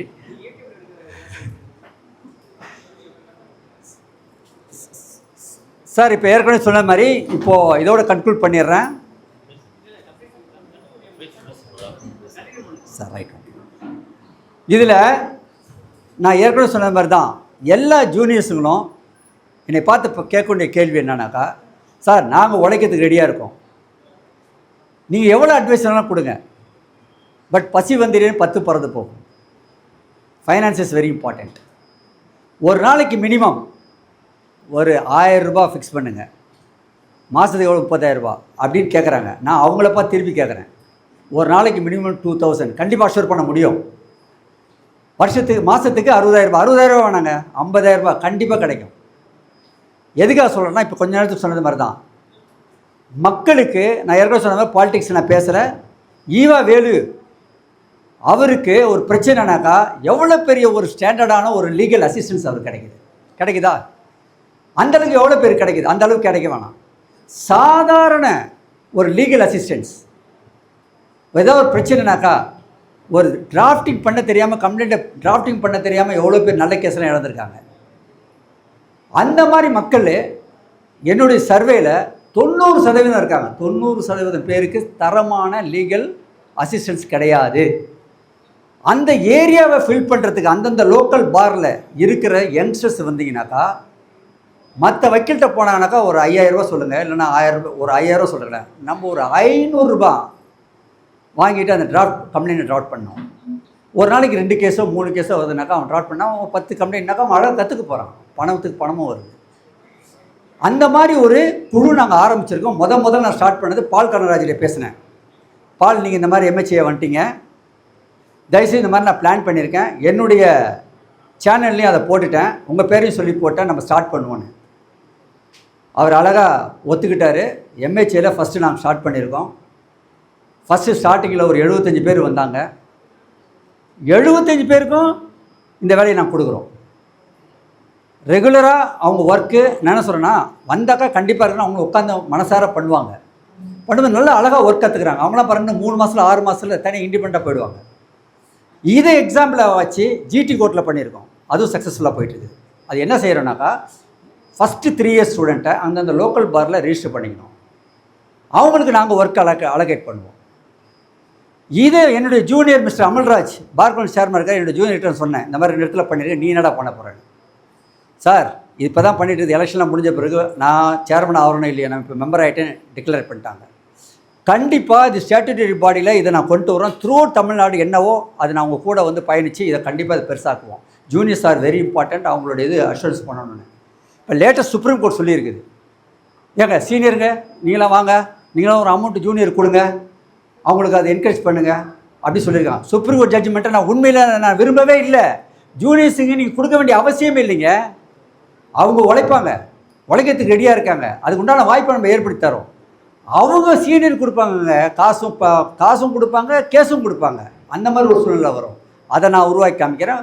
மாடலாக இந்த 2 இடத்துலையும் ஹைகோர்ட்லேயும் பண்ணியிருக்கோம், ஜிடி கோர்ட்லேயும் பண்ணியிருக்கோம். அடுத்தது இங்கேயும் பண்ணுறதுக்கு தான் உங்கள் தலைவர்கிட்ட செயலாளர்கிட்ட நாங்கள் பொறுப்பை ஒப்படைச்சிருக்கோம். நீங்கள் ரிஜிஸ்டர் பண்ணுங்கள், கன்ஃபார்மாக உங்களுக்கு எவ்வளோ கேஸ் வருதுன்றதை நான் ரெடி பண்ணுறேன் பாருங்கள். இது இல்லாமல் என்னுடைய லா எக்ஸ்பர்ட்ஸ் எம்இயில் நான் சொல்லியிருக்கேன் இல்லையா, எங்கள் எம்இலேருந்து லா எக்ஸ்பர்ட்ஸ் எம்இலேருந்து லாஸ்ட்டு பேட்ச் வந்து கிட்டத்தட்ட 73 பேர் சிவில் ஜட்ஜாக செலக்ட் பண்ணியிருக்கோன்னு சொன்னேன். ஏபிபியும் வந்து first appointment, first rank holder எங்கள் அந்த யூனிவர்சிட்டியில், எங்கள் இதுலேருந்து தான் இன்ஸ்டியூட்டில் வந்திருக்கான்னு சொன்னேன். அவங்களுக்கு கூட சரி தான். அதில் 3வது விதமாக நாங்கள் என்ன பண்ணுறோம்னாக்கா, ஒரு ட்ரைனிங் கோர்ஸ் கொடுக்குறோம். எப்படின்னாக்கா, யார் யாரெல்லாம் வந்து ரியலாக ஒர்க் பண்ண, இப்போது இது பார்த்தீங்கன்னா இப்போலாம் சட்டத்தில் மாற்றிட்டாங்க. சிஜேனாக்கா 3 வருஷம் எக்ஸ்பீரியன்ஸ் இருக்குன்றது மாதிரி ரூல் வரப்போதா இல்லையா, சுப்ரீம் கோர்ட்டில் பெண்டிங் இருக்குது, வருதோ வரலையா அது வேறு விஷயம். ஆனால் அது வந்தாலும் சரி தான், வரட்டலாம் சரி தான் சார் சொல்லிட்டு ஒரு பேட்சை நாங்கள் ஆரம்பித்தோம். அந்த பேட்சில் கிட்டத்தட்ட ஒரு தமிழ்நாடு ஃபுல்லாக ஒரு 1200 பேருக்கு மேலே சேர்ந்துருக்காங்க. அவங்களுக்கு எப்படி தெரியுமா ட்ரைனிங் கொடுக்குறேன், இந்த பார் இதுதான் கேஸு, இதுதான் அப்படிலாம் கிடையாது. அவ்வளோ பேருக்கு எங்கெங்கே இருக்காங்களோ அங்கங்கே நேருக்கு நேராக சம்மந்தப்பட்ட பாதிக்கப்பட்டவங்கள நேருக்கு நேராக பேச சொல்லிவிடுவேன். நீ என்ன வேணாலும் பேசு, அவன் மேட்ரு என்ன, நீ என்ன புரிஞ்சுக்கிட்டு, அவன் என்ன சொன்னால் நீ என்ன புரிஞ்சு நோட்ஸ் எடுத்துக்கோ. ஆன்லைனில் என்கிட்ட பேசு, ஒரு ரஃபாக ட்ராட் பண்ண சொல்லுவேன் அவனே. அதுக்கப்புறம் நான் அப்ரூவ் பண்ண இப்படி தான் கரெக்ட் பண்ணுவேன்னு சொல்லுவேன். அப்படியே சொல்லி அவங்க அப்ரூவ் பண்ண பிறகு அதை நெக்ஸ்ட் ஆக்ஷன் போவாங்க. அதுக்கப்புறம் ஆன்லைன் ஃபைலிங்கு, அப்புறம் சப்போஸ் கோர்ட்டில் முடிஞ்சாக்கா அவங்களே ஆர்கியூ பண்ணுவாங்க, இந்த பாயிண்ட் மட்டும் சொல்லிட்டானுவேன் ஆர்கியூ பண்ணுவாங்க. இல்லாட்டினாக்கா வீடியோ கான்ஃபரன்ஸ் போடுவாங்க. அதுக்கப்புறம் வந்ததுன்னா ஹைகோர்ட்டில் நம்ம பார்த்துக்குவோம். என்ன சொல்ல வரேன்னா, ப்ராக்டிக்கலாக இதுதான் அதுதான் சொல்லிட்டு நம்ம ஓரலாக கற்றுக்கிறதோட ப்ராக்டிக்கலாக நேருக்கு நேராக சம்மந்தப்பட்ட ஆளுங்களை கொடுத்துட்டாலே போதுமானது. இப்போ இந்த 1000 பேருக்கு பார்த்தீங்கன்னா என்கிட்ட 5000 கேஸுக்கு மேலே இருக்குது. அவ்வளோ பேரும் லோக்கல்லேருந்து தான் வராங்க. உங்களுக்கு புரியுமா சொன்னாக்கா, ஏதாவது பிரச்சனை வந்தாக்கா பல்கி வேலை பார்க்கறதுக்கு போக மாட்டாங்க நம்ம ஆளுங்க. உங்கள் ஏரியாவில் வக்கீல் யாருன்னு தான் தேடுவாங்க. நீங்கள் அந்த மக்களோட மக்களாக இருந்தாலே போதும், அவங்க உங்களை தேடி தான் வருவாங்க. அந்த சூழ்நிலை நான் உருவாக்கி தரேன். ஸோ நீங்கள் தயவுசெய்து அந்த நேம்லாம் ரெஜிஸ்டர் பண்ணுங்கள். 2 இடத்துல ஸ்டார்ட் பண்ணுங்க, 3வது இங்கே ஸ்டார்ட் பண்ணுறோம். அது அப்படியே உங்கள் ஒத்துழைப்பு இருந்ததுனாக்கா, இன்றைக்கி இந்த இதில் நான் அடுத்த ஒரு மாதமோ 2 மாதம் 3 மாதம் கழித்து வரும்போது இந்த ட்ரைனிங் கோர்ஸில் பர்பஸ்ஃபுல்லாக எத்தனை ஜூனியர்ஸுங்க அது இருந்து உங்கள் எக்ஸ்பீரியன்ஸு ஷேர் பண்ணுறதுக்கு அடுத்த மீட்டிங்கிறது என்னுடைய கிளாஸாக இருக்காது. இதில் ஜாயின் பண்ணவங்க எந்தெந்த கேஸை பார்த்தீங்க, எப்படி ட்ராட் பண்ணீங்க, உங்களுடைய எக்ஸ்பீரியன்ஸை இங்கே ஒரு 10 நிமிஷம் ஷேர் பண்ணுறது மாதிரி அடுத்த கிளாஸை நீங்கள் ஆரம்பிங்க. அப்படியே டெவலப் பண்ணுங்கள். இதுதான். ஆனால் ஒன்று சொல்கிறேன் பாருங்கள், உங்களோட சக்தி உங்கள் திறமையெல்லாம் தயவுசெய்து எந்த சூழ்நிலையிலும் போராட்டம் பண்ணணும் அப்படின்ற எண்ணமே வக்கீலுக்கு வரவே கூடாது. சட்டத்தை கையில் எடுங்க. அதனால தான் 2 எக்ஸாம்பிள் சொன்னேன். ஊத்துக்கோட்டை டிஎஸ்பி அந்த கணேஷ்குமாரை எப்படி ட்ரான்ஸ்ஃபர் பண்ண ஹைகோர்ட் வரைக்கும் போயிட்டு பார் கவுன்சிலில் அந்த பார் அசோசியேஷனில் மெம்பர்லேருந்து எல்லாருமே ஒவ்வொருத்தவங்களும் 5, 6, 7 கேஸ் சொல்லி டார்கெட் பண்ணி ஒரு ஆஃபீஸர் எப்படி சட்ட ரீதியாக போராட்டம் பண்ணணும்.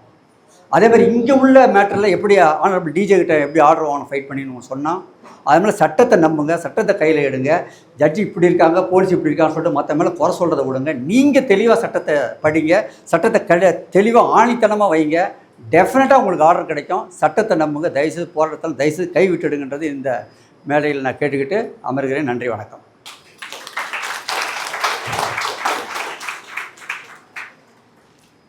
நம்ம ப்ரொஃபஷனில் வந்திருக்கோம்ல, ப்ரொஃபஷனுக்கு வந்தவங்க பார்த்தீங்கன்னா நம்ம ஜூனியர்ஸ்க்கு வந்து எப்படி ரேங்க் பண்ணுறது அப்படிங்கிறத சொல்லிட்டு இருந்தாங்க. அது இல்லாமல் வந்து மெயினாக வந்து பார்த்தீங்கன்னா ஏர்னிங் தான் இம்பார்ட்டன்ட். இப்போ என்னென்னா நம்ம வெஹிக்கிள் ஓட்டுறோம்ல, வண்டி ஓட்ட கற்றுக்கணும். வண்டி ஓட்ட கற்றுக்கும் போது காரில் வந்து முதல்ல எல் போட்டு எல்லுனா என்ன லேர்னிங். அப்புறம் ஒரு ஸ்டேஜ் என்ன பண்ணால் எல்லாம் தூக்கி போட்டுவோம். நல்லா ஓட்ட கற்றுக்கணும்னா எல்லாம் தூக்கி போட்டு ஓட்டி ஓட்டும். இதே இந்த ப்ரொஃபஷனே அப்படி தான். முதல்ல என்ன பண்ணணும்னா லேர்ன் பண்ணணும். இந்த லேர்னில் இருக்கிற எல்லாத்தையும் போட்டுங்கன்னா ஏன் பண்ணிக்கணும். நம்ம என்ன பண்ணுறோம்னா லேர்னே பண்ணுறது இல்லை. கோர்ட்டில் கேள்வி கேட்டோம்னா பதில் சொல்கிறதே இல்லை. அவர் என்ன கேள்வி கேட்குறாரு, சட்டம் பேசுகிறாரு, ஜட்ஜி சட்டம் பேசுகிறாரு. கம்ப்ளைண்டாக தான் என்னால் ஒரு கம்ப்ளைண்ட் இல்லைன்னா ஜட்ஜி வந்து சட்டம் பேசுகிறாரு. அவர் எங்கள் சீனியர்கிட்ட போய் 2 பேரும் சொல்லியிருக்காங்க, அவர் எங்கே கோர்ட்டில் உட்காந்து சட்டம் பேசுகிறாருங்க அப்படின்னு. அவர் கேட்டிருக்காரு, ஜட்ஜி சட்டம் பேசாமல் வேறு யார் பேசுறது.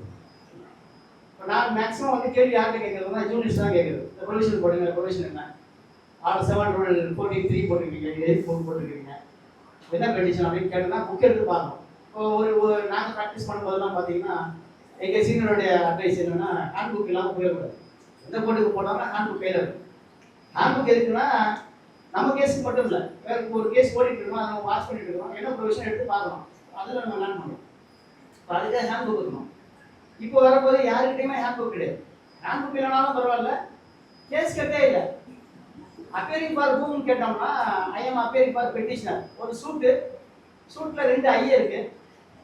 ஒன்று பிளைண்டிங் போட்டுருக்கேன், இன்னொன்று டிஃபெண்ட் போட்டுருக்கேன். I am அப்பேரிங் for blinding petitioner சொன்னால் நம்ம யார் எடுத்துக்கிறது, பிளைண்டிங் எடுத்துக்கிறதா டிஃபெண்ட் எடுத்துக்கிறது. இப்போ என்னன்னா நம்ம அது தெரிஞ்சுக்கிறதே இல்லை. முதல்ல போங்க, வாய்தா கேளுங்கிறாங்க, நம்ம அப்படியே வந்துடுறோம். எப்படியாவது வாய்தா வாங்கணும், அதுதான் மெயின் ஒரு கோலாவே இருக்குது. அட்லீஸ்ட் என்னன்னா நம்ம கேள்வி கேட்கறதில்ல, யாருக்கு அப்பீர் ஆகுது, அதை கூட தெரிஞ்சுக்க வர மாட்டேங்கிறாங்க. கேள்வி கேட்டோம் பண்ணுறீங்க, அட்லீஸ்ட் இந்த கோர்ட்டுக்கு போக மாட்டேங்க அப்படி சொல்றீங்க. சீனியர்ஸ்ட்டை போய் அவர் கூட 4 கேள்வி கேட்குறாங்க, நான் போகவே மாட்டேங்க. அவர் அதெல்லாம் கிடையாது, நீ போய் தான் ஆகணும். ஒரு சீனியர் சீனியர் வேறு சீனியர் போயிடும். அது இல்லை. நீங்கள் அப்போ என்னன்னா எதுக்கு கேள்வி கேட்குறாங்கன்னு பார்க்கணும். ஸோ நீங்கள் கட்டை எடுத்து பார்க்கணும். அடுத்த முறை வரும்போது என்ன பண்ணணும், அது கட்டில் அப்பேரிப்பா இருக்கும், அதை தெரிஞ்சுக்கா போக மாட்டேன். அதை தெரிஞ்சுட்டு வந்தீங்கன்னா அடுத்த கேள்வி கேட்பான். என்ன கேட்பேன், என்ன வாழ்க்கை டாக்ஸ் அப்ளிகேஷன் கேட்க போகிறேன், என்ன ப்ரொவிஷன் படிச்சுட்டு போட்டுருக்கீங்க. பெட்டிஷன் எங்கே போகிறது, ஜூரிஸ்டிக்ஷன் தெரிய மாட்டேங்குது, ஜூரிஸ்டிக்ஷன் பார்க்க மாட்டேங்கிறோம். இப்போ எதுவுமே பார்க்காம நம்ம போட்டுட்டு இருக்கிறோம். இப்படி போகிறதுனால தான் இந்த கேள்வி கேட்கணும். இந்த கேள்வி கேட்கறது என்னன்னா, கோர்ட்டு ஏன் கேள்வி கேட்குது அப்படின்னா, ஒன்று உங்களை லேர்ன் பண்ண வைக்கணுங்கிறது தான். என்னை இன்சல்ட் பண்ணுறான்னு நீங்கள் நினச்சிங்கன்னா கண்டிப்பாக லேர்ன் பண்ண முடியும். நமக்கு தெரியலங்கிறத அட்மிட் பண்ணிக்கணும். அதை தெரிஞ்சவங்ககிட்ட கேட்கணும். 2 விஷயம். தெரிஞ்சவங்க சின்னவங்க பெரியவங்க அதெல்லாம் இல்லை. ஒன்று சீனியர்ஸை கேட்டுக்கலாம், இல்லை ஜூனியர்கிட்ட கூட கேட்டுக்கலாம். தெரிஞ்ச ஆள் வந்து பிசி கூட தெரியும், அவங்ககிட்ட கேட்டுக்கலாம். எப்படியோ நம்ம லேர்ன் பண்ணணும். ஒரு ஸ்டேஜில் லேர்ன் பண்ண பிறகு பார்த்தீங்கன்னா ஏர்னிங் அவ்வளோ வருது.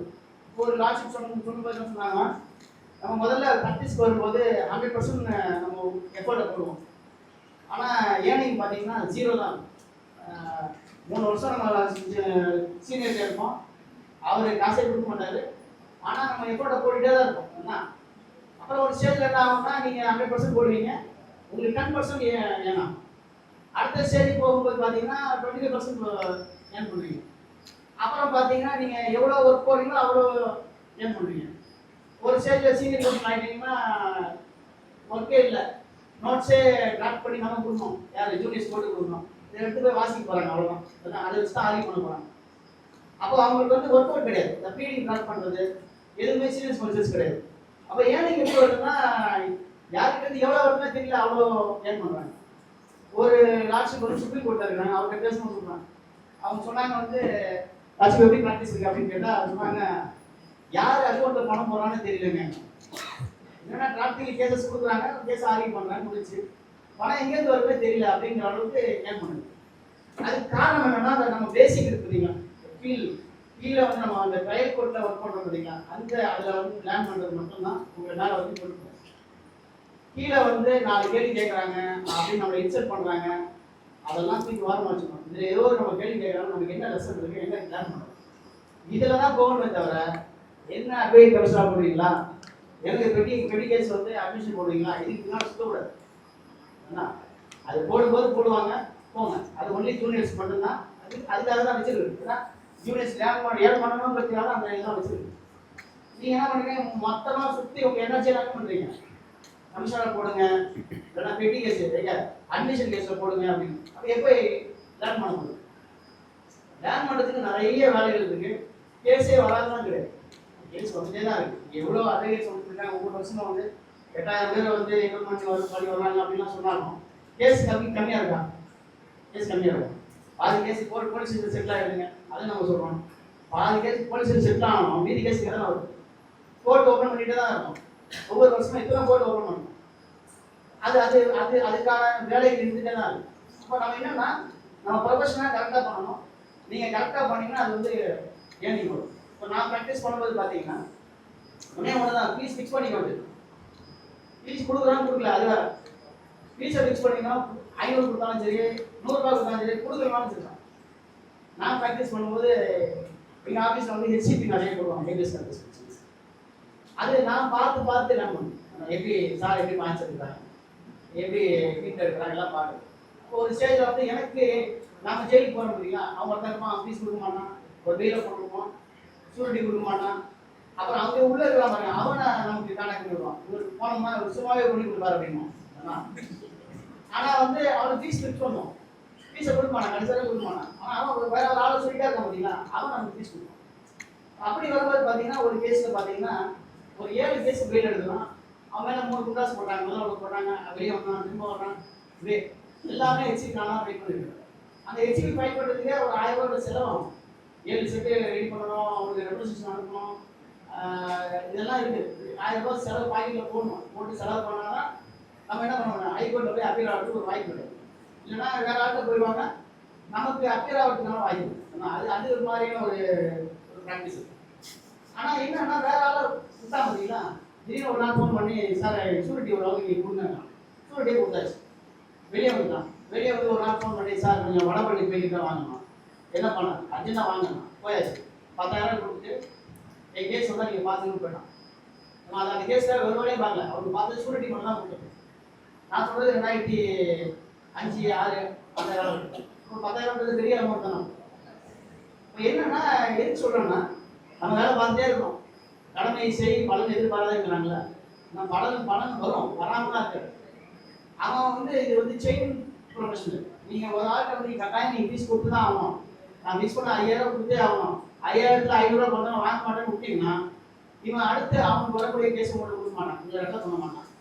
அவன் முதல்ல எவ்வளோ பிரச்சனை வரும், உங்களை சொல்ல மாட்டான். ஏன்னா வேற ஆள்கிட்ட யாராவது போனால் அவர் ரொம்ப கராராக இருக்காரு அப்படின்னா அந்த செயின் பிரேக் ஆகுது. ஏன்னா இது வந்து செயின் ப்ரொஃபஷன். இந்த அடுத்தடுத்து வந்து உங்களுக்கு யாரும் தெரியல, அப்புறம் போர்டு வச்சு வருவாங்களா, போர்டு பெரிய போர்டு வச்சிருக்காங்க, இந்த ஆஃபீஸ் போவோம் அப்படின்லாம் யாரும் வருது. யாரோ ஒருத்தர் வந்து லிங்க் பண்ணி அனுப்பிச்சு விட்டாதான் இந்த கேசஸ்க்கு நம்ம ஆஃபீஸ் வருது. அதனால நம்ம நல்லா லேர்ன் பண்ணணும், பொறுமையாக இருக்கும். முதல்ல ஒரு 3 வருஷத்துக்கு பணத்தை எதிர்பார்ப்பேன். நல்லா லேர்ன் பண்ணணும், நல்லா லேர்ன் பண்ணிவிட்டு அதுக்கு பிறகு ஃபீஸ் நிறைய வரும். அது லேர்ன் பண்ணுறதுக்கு என்னென்ன வழி இருக்கோ எல்லா வழியும் வந்து நம்ம பண்ணணும். சார் நிறைய யூடியூப்பில் கிளாஸ் எடுத்துக்கிறாரு, நான் பார்த்துருக்கிறேன், நல்லா அருமையாக கிளாஸ் எடுக்கிறாரு. யூடியூப்லலாம் பாருங்க, நிறைய இந்த மாதிரி கிளாஸஸ் நிறைய இருக்குது. வேறு வீடியோலாம் பார்க்குறதுக்கு இதெல்லாம் பார்க்கலாம். நம்ம இந்த மாதிரி சர்வீஸ் சர்க்கிள் வச்சுருக்கிறோம். இதில் வந்து நம்ம பாரில் வந்து எஜுகேட் ஆகணுங்கிறதுக்காக தான் ஒவ்வொரு மாதமும் ஒரு ப்ரோக்ராம் நடத்துகிறாங்க. அதை வந்து ரொம்ப யூஸ்ஃபுல்லாக எடுத்துக்கங்க, பயனுள்ள வகையில் இருக்கட்டும். உங்களுடைய எதிர்காலம் சிறப்பாக அமைய வாழ்க்கையை சொல்லி முடிச்சுக்கிறேன்.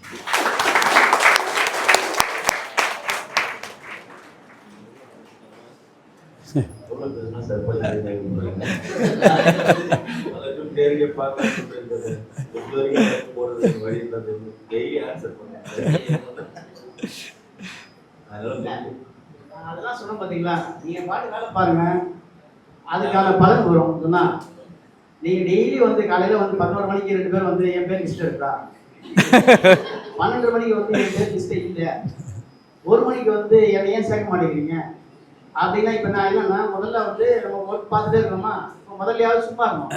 இப்போ நிறைய வேலை பார்க்க ஆரம்பிச்சோம். வேலை பார்க்க ஆரம்பிச்சோம்னா ஒரு ஸ்டேஜில் வந்து இன்னொன்று இங்கே போடுறது இல்லை, போங்க ஒரே வார்த்தை இப்போ வேலை முடிஞ்சு போதில்லை. இப்போ சொல்லிட்டு நான் லிஸ்ட் எடுத்து பார்த்துட்டு இருக்கிறதுக்கு உங்களை போட முடியாதுங்க, பார் செக்ரட்டரிட்ட சொல்லிட்டாங்க, இதாக அவர்கிட்ட பாருங்க. இப்போ நீங்கள் என்னன்னா நேராக பார் செக்ரட்டரி போட்டு ஒரு வழி பண்ணுங்க. நான் இங்கேருந்து எஸ்கேப் ஆகணும். முதல்ல ஒழுங்க லிஸ்ட் ஒன்று வச்சிருக்கிறேன், அந்த லிஸ்ட்டு முடியும். அதுக்கு பிறகு என்னன்றது பார்ப்போம்.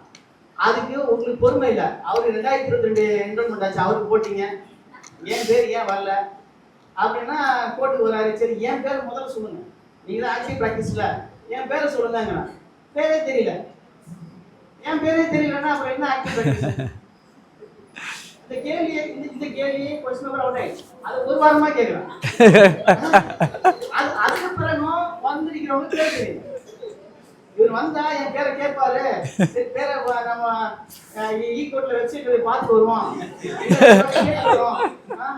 அதுவும் கேட்க தெரிய மாட்டேன், பேர் தெரியல, அப்பவும் பேர் தெரியல. நேற்று வந்து அப்ளிகேஷனுக்கு பேர் கேட்கலாம். நான் நல்லா அங்கெல்லாம் ப்ராக்டிஸ் பண்ணுறேன், சரிங்க என் பேர் சொல்லுங்க, பேர் தெரியல. என்ன பண்றது, அவரை எப்படி போடுறது?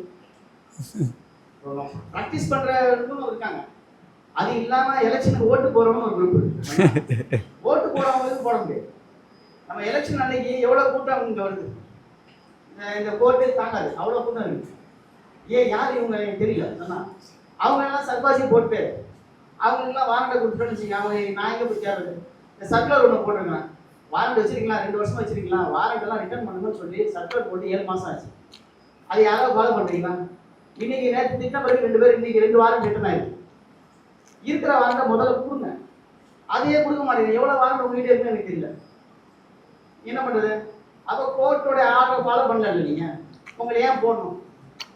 இந்த பாரு, இந்த கோர்ட் ஒரு ஆர்டர் போட்டிருக்கு ஜனவரியில, எவ்வளவு வாரண்ட் எல்லாத்தையும் உடனே கொடுங்க. ஃபாலோ பண்ணல, உங்க பாரு ஏன் போடணும்? அப்போ வெளியில இருந்து ஃபாலோ பண்ற பாரு போட்டலாம்ல. அப்போ பார் சொல்லுவாங்க, இருக்கிற வாரண்ட் முதல்ல கொடுங்கப்பா, அதே போல பாருங்கன்னு சொல்லுங்க. நேரத்தில் இன்றைக்கு 2 வாரண்ட் ரிட்டர்ன் ஆயிருக்கு, எக்ஸிக்யூட் பண்ணலாம். எந்த வருஷம் வாரண்ட்? 2022. எத்தனை வருஷம்? உங்களுக்கு டைமே 60 நாள் தான் கொடுத்துருக்கு எக்ஸிக்யூட் பண்றதுக்கு. ஏன் 4 வருஷமா வச்சிருக்கீங்க? ஏன் வச்சிருக்கீங்க? அப்ப யார் வசூல் பண்ணதுக்கு வச்சிருக்கீங்க? ஒரு டவுட் வருது இல்ல? அப்போ ஒண்ணு நம்ம வந்து அட்வொகேட் கமிஷனர், கோர்ட் ஆபீசர், நீங்க வந்து அட்வொகேட் கமிஷனர் தான் தவிர பேங்கோடைய கலெக்ஷன் ஏஜென்ட் கிடையாது. கலெக்ஷன் பண்ணலாம், பண்ணாம போறோம், நமக்கு அது தேவையில்லை. பேங்க் கோர்ட்டே எக்ஸிக்யூட் பண்ண சொல்லியிருக்கு, எக்ஸிக்யூட் பண்ண போறோம், அதுக்கு என்ன ப்ரொசீஜரை ஃபாலோ பண்ணணும் செய்யுங்க. அவன் கொடுக்குறான், கொடுக்காம போறோம். அவன் கொடுக்குறான், இல்லைங்க அடுத்த மாதம் தரேன்னு சொல்லியிருக்காங்க, வெயிட் பண்ணி வெயிட் பண்ணாதீங்க, கொண்டு வந்து கொடுங்க, பேங்க் நாட் கோஆப்ரேட் பண்ணுறாங்கன்னு சொல்லிட்டு போடுங்க. நீங்கள் கெட்டி ஃபீஸை வாங்கிட்டு போயிடுங்க. இப்போ என்னன்னா உங்களுக்கு ஃபீஸ் முதலே வந்துடும், அப்படின்னா எக்ஸிக்யூஷன் முன்னாலே பாதிப்போம். 40,000 கையில் வந்துடுது, 40,000 வந்துருதா? நிறைய பேர் வாங்கியிருக்கிறீங்க. வாங்கின பிறகு என்ன ஆயிடுச்சு, பேங்க்ல செட் ஆகி போச்சுங்க, மீதி 40,000 கொடுக்க மாட்டேன் அப்படின்னா கொடுத்ததை திரும்ப கொடுக்குறாங்க, கொடுத்ததெல்லாம் திரும்ப கொடுக்க முடியாது. இப்போ இதுதான் முதல்ல என்னன்னா, முதல்ல நம்ம அட்வொகேட் கமிஷன் நிறைய அப்பாயின்ட் பண்ணியிருக்கிறோம், 25,000 போட்டுருக்காங்க ஃபீஸு. அது போய் எல்லா வேலையும் பார்த்துருப்பாரு, நேரம் காம்ப்ரமைஸ் ஆகிடுச்சிங்க, ஃபீஸ் கொடுக்க மாட்டாங்க.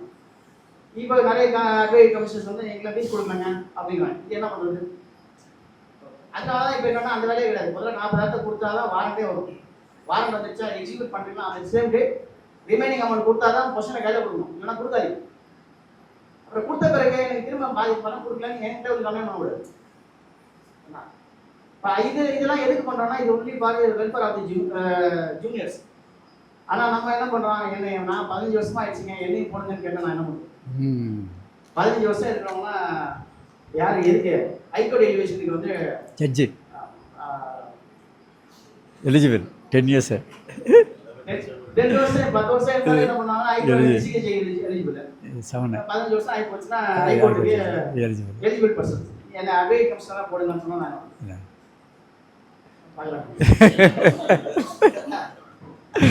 அதனால ஒரு சிஸ்டம் வச்சிருக்கிறோம். அந்த சிஸ்டத்துக்கு ஒரு லிஸ்ட் ரெடி பண்ணிட்டோம். பழைய பார் ஒரு லிஸ்ட் கொடுத்துருக்கு, நிறைய பேர் இல்லைன்னா இல்லை, அவ்வளோதான். என்னன்னா இப்போ புது பார் இன்னொரு லிஸ்ட் கொடுத்துருக்கு, அது அப்புறமா கன்சிடர் பண்ணும். பண்ண மாட்டோம்னா சொல்லலை, ஒரு ஆளுக்கு 1 தான் இப்போ போட்டுக்கிறோம்ல, அந்த ஒரு ஆளுக்கு 1 தான். இதுலேயுமே என்ன ஆகி போச்சுன்னா நிறைய அப்டேட் கமிஷன் அப்பாயின் பண்ணிட்டோம். பேங்க் செட்டில் ஆகிடுச்சு, இல்லை நீங்கள் போட்ட ஃபீஸ் அதிகமாக இருக்குது, பண்ண மாட்டோம் அப்படின்லாம் வந்துடுது. அதெல்லாம் உடனே மெமோ கொடுத்தீங்கன்னா அந்த அப்டேட் கமிஷன் 2வது போட்டுருவோம். புரியுதா உங்களுக்கு? ஒரு அப்டேட் கமிஷன் அப்பாயின் பண்ணியாச்சு, 10 நாளில் 15% ஃபீஸ் கொடுக்கணும்னு சொல்லியிருக்கோம். அதை கொடுக்கல அப்படின்னா ஒரு 12வது நாளில் ஒரு மெமோ போட்டுருங்க, பேங்க் நாட் கோஆப்ரேட்டட் அப்படின்ட்டிங்கன்னா என்ன ஆகும்னா உங்கள் நேமை திரும்ப வேறு அட்வைட் கமிஷன் பெட்டிஷனுக்கு அப்பாயின் பண்ணிடுவோம். அந்த மாதிரி ஒன்று பார்த்துட்டு லிஸ்ட்டை பார்த்து அந்த மாதிரி 2 வாட்டி போட்டுக்கிறீங்க, எனக்கு ஒரு வாட்டி கூட போடலையா அப்படின்னு கேட்கக்கூடாது. ஏன்னா அது ஏன் போட்டுக்கிறோன்னு பார்க்கணும். ஏற்கனவே போட்டுட்டு அந்த பெட்டிஷன் க்ளோஸ் ஆகிருக்கும், அதனால் திரும்ப அவங்க போட்டுருவோம். அதனால் யாருக்குமே 2வது பெட்டிஷன்ஸ்லாம் யாருக்கும் போடல, யாருக்கு பேர் இல்லையோ, யாரெல்லாம் ஆக்டிவ் ப்ராக்டிஸோ என் முகம் தெரியும், என் போட்டு வந்துருக்கவங்களும் தெரியும். ஏன்னா அதுக்காக என்ன பண்ணுறேன்னா இப்போ 4 மணிக்கு பார்த்தோம்னா சிஜிஎன் போட்டு ஃபுல்லாக இருக்கு. எதுக்குன்னா வேலை இல்லை, நான் உட்காந்துருக்கேன் போட்டில் வந்து உட்காந்து ஒரு அட்டண்டன்ஸ் போட்டு முகத்தை காட்டுவோம். சரி நாய்க்கு அப்படியாவது ஆக்டிவ் ப்ராக்டிஸ் நம்பராக இல்லையா அப்படின்னு. இப்போ நான் என்ன நினைக்கிறேன்னா 4 மணிக்கெலாம் சும்மா உட்காந்துருக்கீங்க, இல்லைன்னா சும்மா உட்காந்துருக்கீங்கன்னா உங்களுக்கு வேலையே இல்லாதால ஆக்டிவ் ப்ராக்டிஸ் நான் எப்படி நம்புறது? அப்படிதானே? நீங்கள் அப்படி வந்தீங்கன்னா நான் இப்படி வந்துடுவேன். அப்புறம் என்ன பண்ணுறதுனா மெமோ கொடுக்கணும், 50% கொடுத்தாச்சு, இந்த மெமோ ஃபைல் பண்ணணும், வாரண்ட் இஷ்யூ பண்ணணும். காலையில் 10:30 மணிக்கு கொடுத்துட்டு போங்கன்னா 11க்கு ஒரு 4 பெட்டிஷன் வரும், 12 மணிக்கு எவிடன்ஸ் எடுத்துகிட்டு இருப்போம், ஐயா ஒரு மெமோ ரைட்டு. அப்புறம் 1 மணிக்கு இப்படியே வரும்போது நினைக்கும் போது எடுத்து கொடுத்தா என்ன பண்ணுறது, கோர்ட் எப்படி நடத்துறது? அப்போ அடுத்து என்னன்னா 10:30 மணிக்கு கோர்ட்டுக்கு வந்து மெமோ கொடுக்க கூட முடியல, அவ்வளோ பிஸியாக இருக்கிறீங்க நீங்கள். உங்களை ஏன் நான் அட்வைட் கமிஷன் அப்பாயின் பண்ணணும்? அப்போ ஒன்று சும்மா இருக்கிறவங்க போட மாட்டேங்கிட்டீங்க, ஒரு வேலை செய்கிறவங்களுக்கு போட மாட்டேங்கிட்டீங்க, என்னதான் பண்ணுறதுன்னு. அதனால கவனம் கொடுங்க. அந்த லிஸ்ட்டு முடியும், லிஸ்ட்டு முடிஞ்ச பிறகு அடுத்த ஒரு லிஸ்ட்டு கொடுத்துருக்குறாங்க, அதெல்லாம் ஆட்டோமேட்டிக்காக வரும். ஏன்னா உங்களை கேட்காமனா ஒரு ஆளை இன்செர்ட் பண்ண மாட்டேன். ஒமிட் ஆனதுன்னு ஒன்று இருக்குது. ஒமிட் அவங்க ஒரு லிஸ்ட்டு கொடுத்ததில்ல, யாரெல்லாம் ஆக்டிவ் ப்ராக்டிஸ் ஒன்றா கேட்கலான்னு, இவங்களாம் வரதில்லை, யாருக்கும் தெரியல, பார்த்தே தெரியாத ஆளை வந்து போட முடியாது அப்படி கேட்டோம். அப்படி சில ஆட்கள் வந்து பேர் தெரியாமல் நிறைய பேர் இருப்பாங்க, நம்ம கூடயே வந்துருப்பாங்க, பேர் தெரியாது. அப்படி ஒமிட் ஆனால் வந்து சொன்னாங்க, அதெல்லாம் ஆட் பண்ணியிருக்கோம். அதெல்லாம் வந்து லிஸ்ட்டில் இருக்கான்னு பார்க்குறோம், பார்த்து லிஸ்ட்டில் இருக்கான்னு பார்க்குறோம், இருக்குதுன்னா உள்ளே இன்செர்ட் பண்ணியிருக்கோம், அப்பாயின் பண்ணியிருக்கோம், அது பிரச்சனை இல்லை. ஆனால் அதுக்குன்னு ஒரு டைம் இருக்குல்ல, எவ்வளோ இருக்கும், 11:30 மணிக்கு, 12 மணிக்கு, 1 மணிக்கு வரும்போதெல்லாம் எனக்கு லிஸ்ட்டில் இருக்கான்னு பாருங்கன்னா நான் ரிசல்ட் தான் சொல்லிகிட்டே இருக்கணும். அதனால் கொடுங்க, அந்த லிஸ்ட்டு முடிட்டோம், லிஸ்ட்டு அதிகமாக இந்த மாதம் முடிஞ்சிடும். அது ஒரே கட்சி சர்வாசிக்கு முடிஞ்சிச்சு, இனிமேல் சர்வாசி அதை பற்றி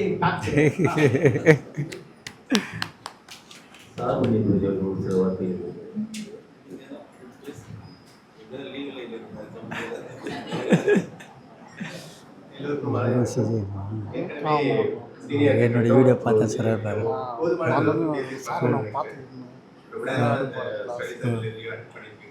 இவர் யாரு?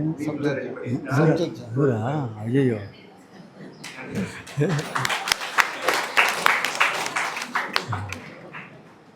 சார், இவ்வளவு நேரம் பொறுப்பேற்ற கிளாஸ் அட்டெண்ட் பண்ண அனைத்து சங்க உறுப்பினர்களுக்கும் மற்றும் நமது ஐயா அவர்களுக்கும் நன்றி தொடர்ந்த வணக்கத்தை தெரிவிக்கும். நன்றி, வணக்கம்.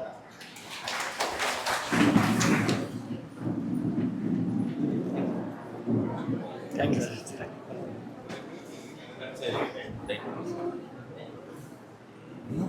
நான் ஒரு 20 பேர் தான் வந்துச்சு, இவ்வளோ பேர் 20 பேர் தான், 25 பேர் வரச்சு, இவ்வளோ பேர் ஹாலை நிரப்பிட்டீங்க. என்னது இல்லை அவ்வளோ வேணும் சொல்லிட்டு ஒன்று என்ன வரல, நான் சொல்கிறேன். நம்ம அது வேறு மாதிரி நம்ம சேர்த்து பேசிக்கணும். உண்மையிலே இவ்வளோ பேர் இருப்பீங்க நான் எதிர்பார்க்கவே இல்லை, எக்கச்சக்கமான பேர். சொல்லுப்பா. என்னம்மா? Very nice. ஸ்டூடெண்ட்ஸுங்க உங்களுக்கு தனியாக கிளாஸ் வைக்கிறோம், தாராளமாக உங்களுக்குள்ளே எல்லாம் பேர்லாம் வந்து யார்கிட்ட நீங்கள் கொடுக்குறீங்க. நம்ம பார் கவுன்சில் இவர் இருக்கார் பாருங்க, யார் உங்களில் யார் மெயினான ஒரே ஒரு ஆள் யார் நம்பர் நோட் பண்ணிங்க. 99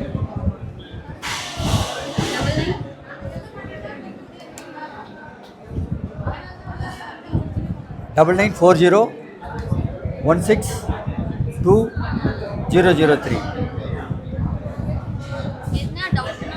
அப்படியே போடுங்க. இப்போ இது மாதிரி நிறைய ஸ்டூடெண்ட் இருக்காங்க, நான் அவங்களோட எல்லா வீடியோவும் பார்ப்பேன்.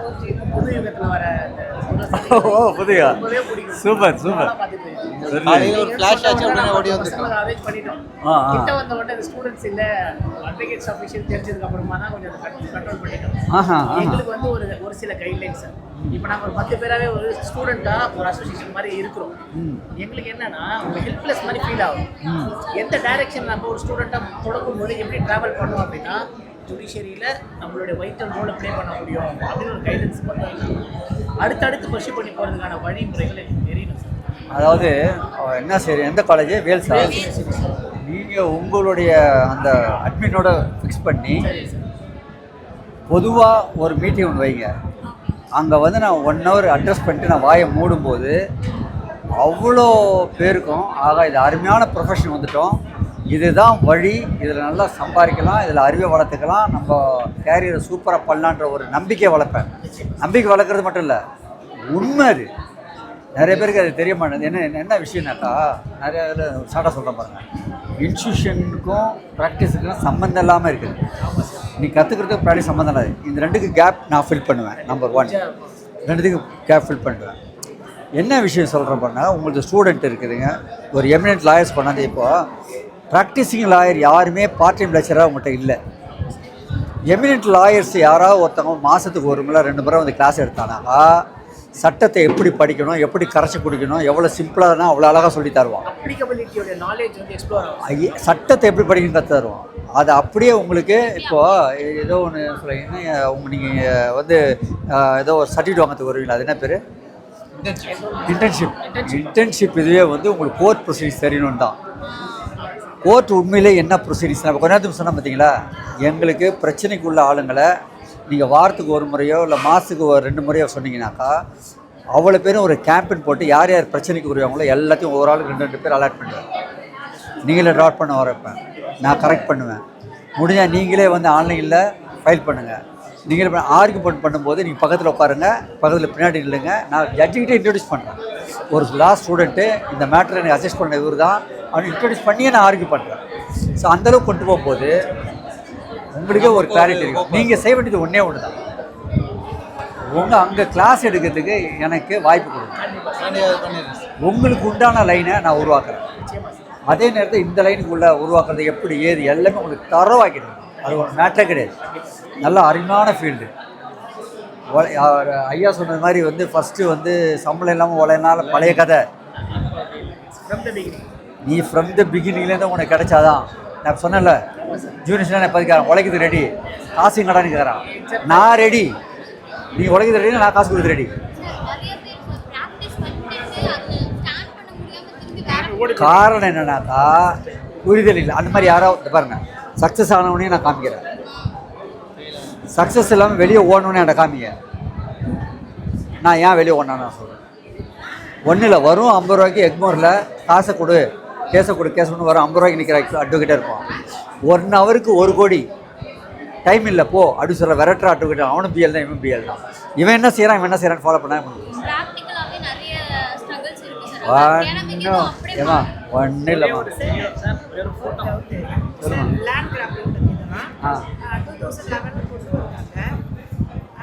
அப்போ வந்து பார்த்தீங்கன்னா ப்ராப்பர்ட்டி வந்து அவங்களோட இதில் கிடையாது, அதாவது நான் பிளட். அவங்க அந்த ப்ராப்பர்ட்டியை விற்றுருக்காங்க. விற்றுட்ட பிறகு கன்சென்ட் லீகலாக இருக்கு வந்து தெரிய வருது. தெரிய வந்த பிறகு அவங்க மேலே லேண்ட் ப்ராப்பர்ட்டி கேஸ் ஃபைல் பண்ணுறாங்க. அப்போ அவங்க மேலே வந்து எஃப்ஐஆர் போடுறாங்க. அவங்க ஒரு பெயில் வாங்கிட்டு வந்துடுறாங்க. யார் அட்டாக் பண்ணி போடுறாங்க அவங்க. இப்போது ஓனர் அந்த அப்பாவுடைய அந்த லீகல் ஆஸ்பெக்ட் வந்து பார்த்தீங்கன்னா இது அன்டிவைடட் ப்ராப்பர்ட்டின்னு ஒரு கேஸை ஃபைல் பண்ணுறாங்க. அது சிவில், அது தனி இருங்க. இப்போ என் கொஸ்டின் என்னன்னா, அங்கே வந்து லேண்ட் கிராப்பிங்கில் வெயில் எடுத்து காம்ப்ரமைஸ் ஆனது எங்கேயுமே அதை ரெக்கார்ட் பண்ணலை. கன்சர்ன் போலீஸ் வந்து அந்த ஸ்டேஷன் கேன்சல் பண்ணாமல் விட்டாங்க. கேன்சல் பண்ண சொல்லி சப் ரிஜிஸ்ட்ராருக்கும் இன்ஸ்ட்ரக்ஷன் கொடுக்கல. இப்போ அது அப்படியே பெண்டிங்கில் இருக்கு. இப்போ கேஸ் வந்து போயிட்டு இருக்கு. இப்போ என்ன பண்ணலாம்? இல்லை எனக்கு தெரியல சொல்ல. காம்ப்ரமைஸ் என்ன, யார் யார் காம்ப்ரமைஸ் ஆகிடுது? சரி, இப்போ லேண்ட் கிராப்பிங் இல்லை அக்யூஸ்டுக்கும் கம்ப்ளைண்ட்டுக்கும் காம்ப்ரமைஸ் ஆகிடுச்சா? அதில் வந்து பார்த்தீங்கன்னாக்கா இப்போ ப்ராப்பர்ட்டியோட ஓனருக்கு யாருக்குமே தெரியாது. 2 பேர் வந்து பார்த்தீங்கன்னாக்கா ஓனரே இல்லாதவங்களும் இன்னொருத்தவங்களுக்கு அதை விட்டுறாரு. இதுமா நான் என்ன புரிஞ்சுட்டேன்னாக்கா சிம்பிளாக சொல்கிறேன். நீங்கள் டாக்குமெண்ட்டை கேன்சல் பண்ணால் உங்களுக்கு தெரியும். இது இப்போ 77 கேபிட்டல் ஏ படி அதை ஸ்ட்ரக்டர் பண்ணதுனால வந்து நீங்கள் டிக்ளரேஷன் சூட்டு தான் போடணும். அதை கேன்சல் பண்ணணுன்னாக்கா அது கேன்சல் பண்ணுறீங்களே அது வேறு விஷயம். பட் நான் என்ன சொல்கிறேன்னா இவங்கள வந்து சார்ஜ் ஷீட் போட்டு கடனை உள்ளுக்கு தள்ளி விடுங்களேன். சார்ஜ் ஷீட் போட்டாச்சு, கேஸ் போயிட்டு இருக்கு. அப்படி ரைட் ஓகே போயிட்டு இருக்கு. இப்போ இந்த சிவில் டிஸ்பியூட் வந்து இருக்கு பார்த்தீங்களா? ஆமாம். அங்கே லீகல் ஆர்ட்ஸ்குள்ள அவங்களுக்கு அது லேட்டஸ்ட்டாக தெரிய வருது என்னன்ட்டு. இதில் ஒரு லிட்டிகேஷன் இருக்கு. இப்போ நெகாப்த மூமெண்ட்ல இந்த லிட்டிகேஷனை அந்த சிவில் கோர்ட்லேயே ஒரு பெட்டிஷனாக போட்டு ஆல்ரெடி 2013 அவங்க வந்து பார்த்தீங்கன்னா எஃப்ஐஆர் வந்து கேன்சல் பண்ணியிருக்காங்க. ஏன்னா அட்மிட்டட் நாங்கள் பண்ணது தப்புன்னுட்டு அவங்க என்ன பண்ணுறாங்க, அட்மிட் பண்ணிக்கிறாங்க நாங்கள் கேன்சல் பண்ணுறோன்னு சொல்லிட்டு. ஆனால் அது போலீஸ் அதாவது எஸ்பி ஆஃபீஸ் அதை கன்சிடர் பண்ணாமல் விட்டாங்க. இல்லை கன்சல்ட் பண்ணல. அவங்க சொன்னால் கூட சட்டப்படி போலீஸ் cannot insist. அதனால தான் விட்டான். Remedies available before the civil court. இப்போ லேட்டஸ்ட் அகைன் ஒரு அதாவது அது என்னுடைய சேனலே போட்டேன். அது இப்போ ஸ்ட்ரக் டவுன் பண்ணதுனால திருப்பி ஒரு 10 வருஷத்துக்கு நீங்கள் வெயிட் பண்ணி தான் ஆகணும். அப்படி ஆயிடுச்சு. தப்பு. அதுதான் இப்போ இந்த மாதிரி ஆளுங்கள்லாம் வச்சு இப்போ உங்களுக்கு பொறுத்த வரைக்கும் என்னம்மா அதான் நான் விளக்கமாக சொல்லவே விரும்பலை. டிக்ளரேஷன் தான்மா, வேறு இல்லை. அதாவது விளக்கம் சொல்கிறேன். நீங்கள் எனக்கு அங்கே பேசுறதுக்கு வாய்ப்பு கொடுங்க. நீங்கள் எப்படி சொல்கிறதுனாக்கா அட்வொகேட்டாக என்ரோல் காலையில் பண்ணுறீங்கனாக்கா மத்தியானமே நீ கோர்ட்டில் வந்து ஆர்கியூ பண்ணுற அளவுக்கு உங்களுக்கு கெப்பாசிட்டி வளர்த்துருவேன். ஃபைனல் இயர் ஸ்டூடெண்ட்டுக்கு ஒரு பிளர்ராக இருக்கிறவங்களுக்கு ஒரு லைட் கொடுத்துருவேன். நீங்கள் ஸ்டூடெண்ட்டாக இருக்கும்போது சம்பாதிக்க உண்டான வழியும் சொல்லிவிடுவேன்.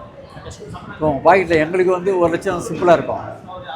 உங்களுக்கு மாதத்துக்கு ஒரு ஒரு ரொம்ப இல்லை, ஒரு 5000 ஒரு 10,000 சொல்ல ஒரு டீ செல்வம் பசங்களோட வந்தால் அது வழி வைக்க முடியும். என்னால் லாபம் கற்றுக்கலாம். பணம் ஏங்க 2 ரூபா இருக்குன்னு சொன்னால் தான் வருவாங்க. நீ சும்மா வந்து ஃபஸ்ட்டு ஓலை 2 வருஷம் ஓலை இதெல்லாம் வேலைக்கு ஆகாது.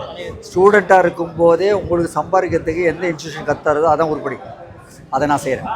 நீங்கள் அங்கே மட்டும் லிங்க் பண்ண தாராளமாக. Yes why not.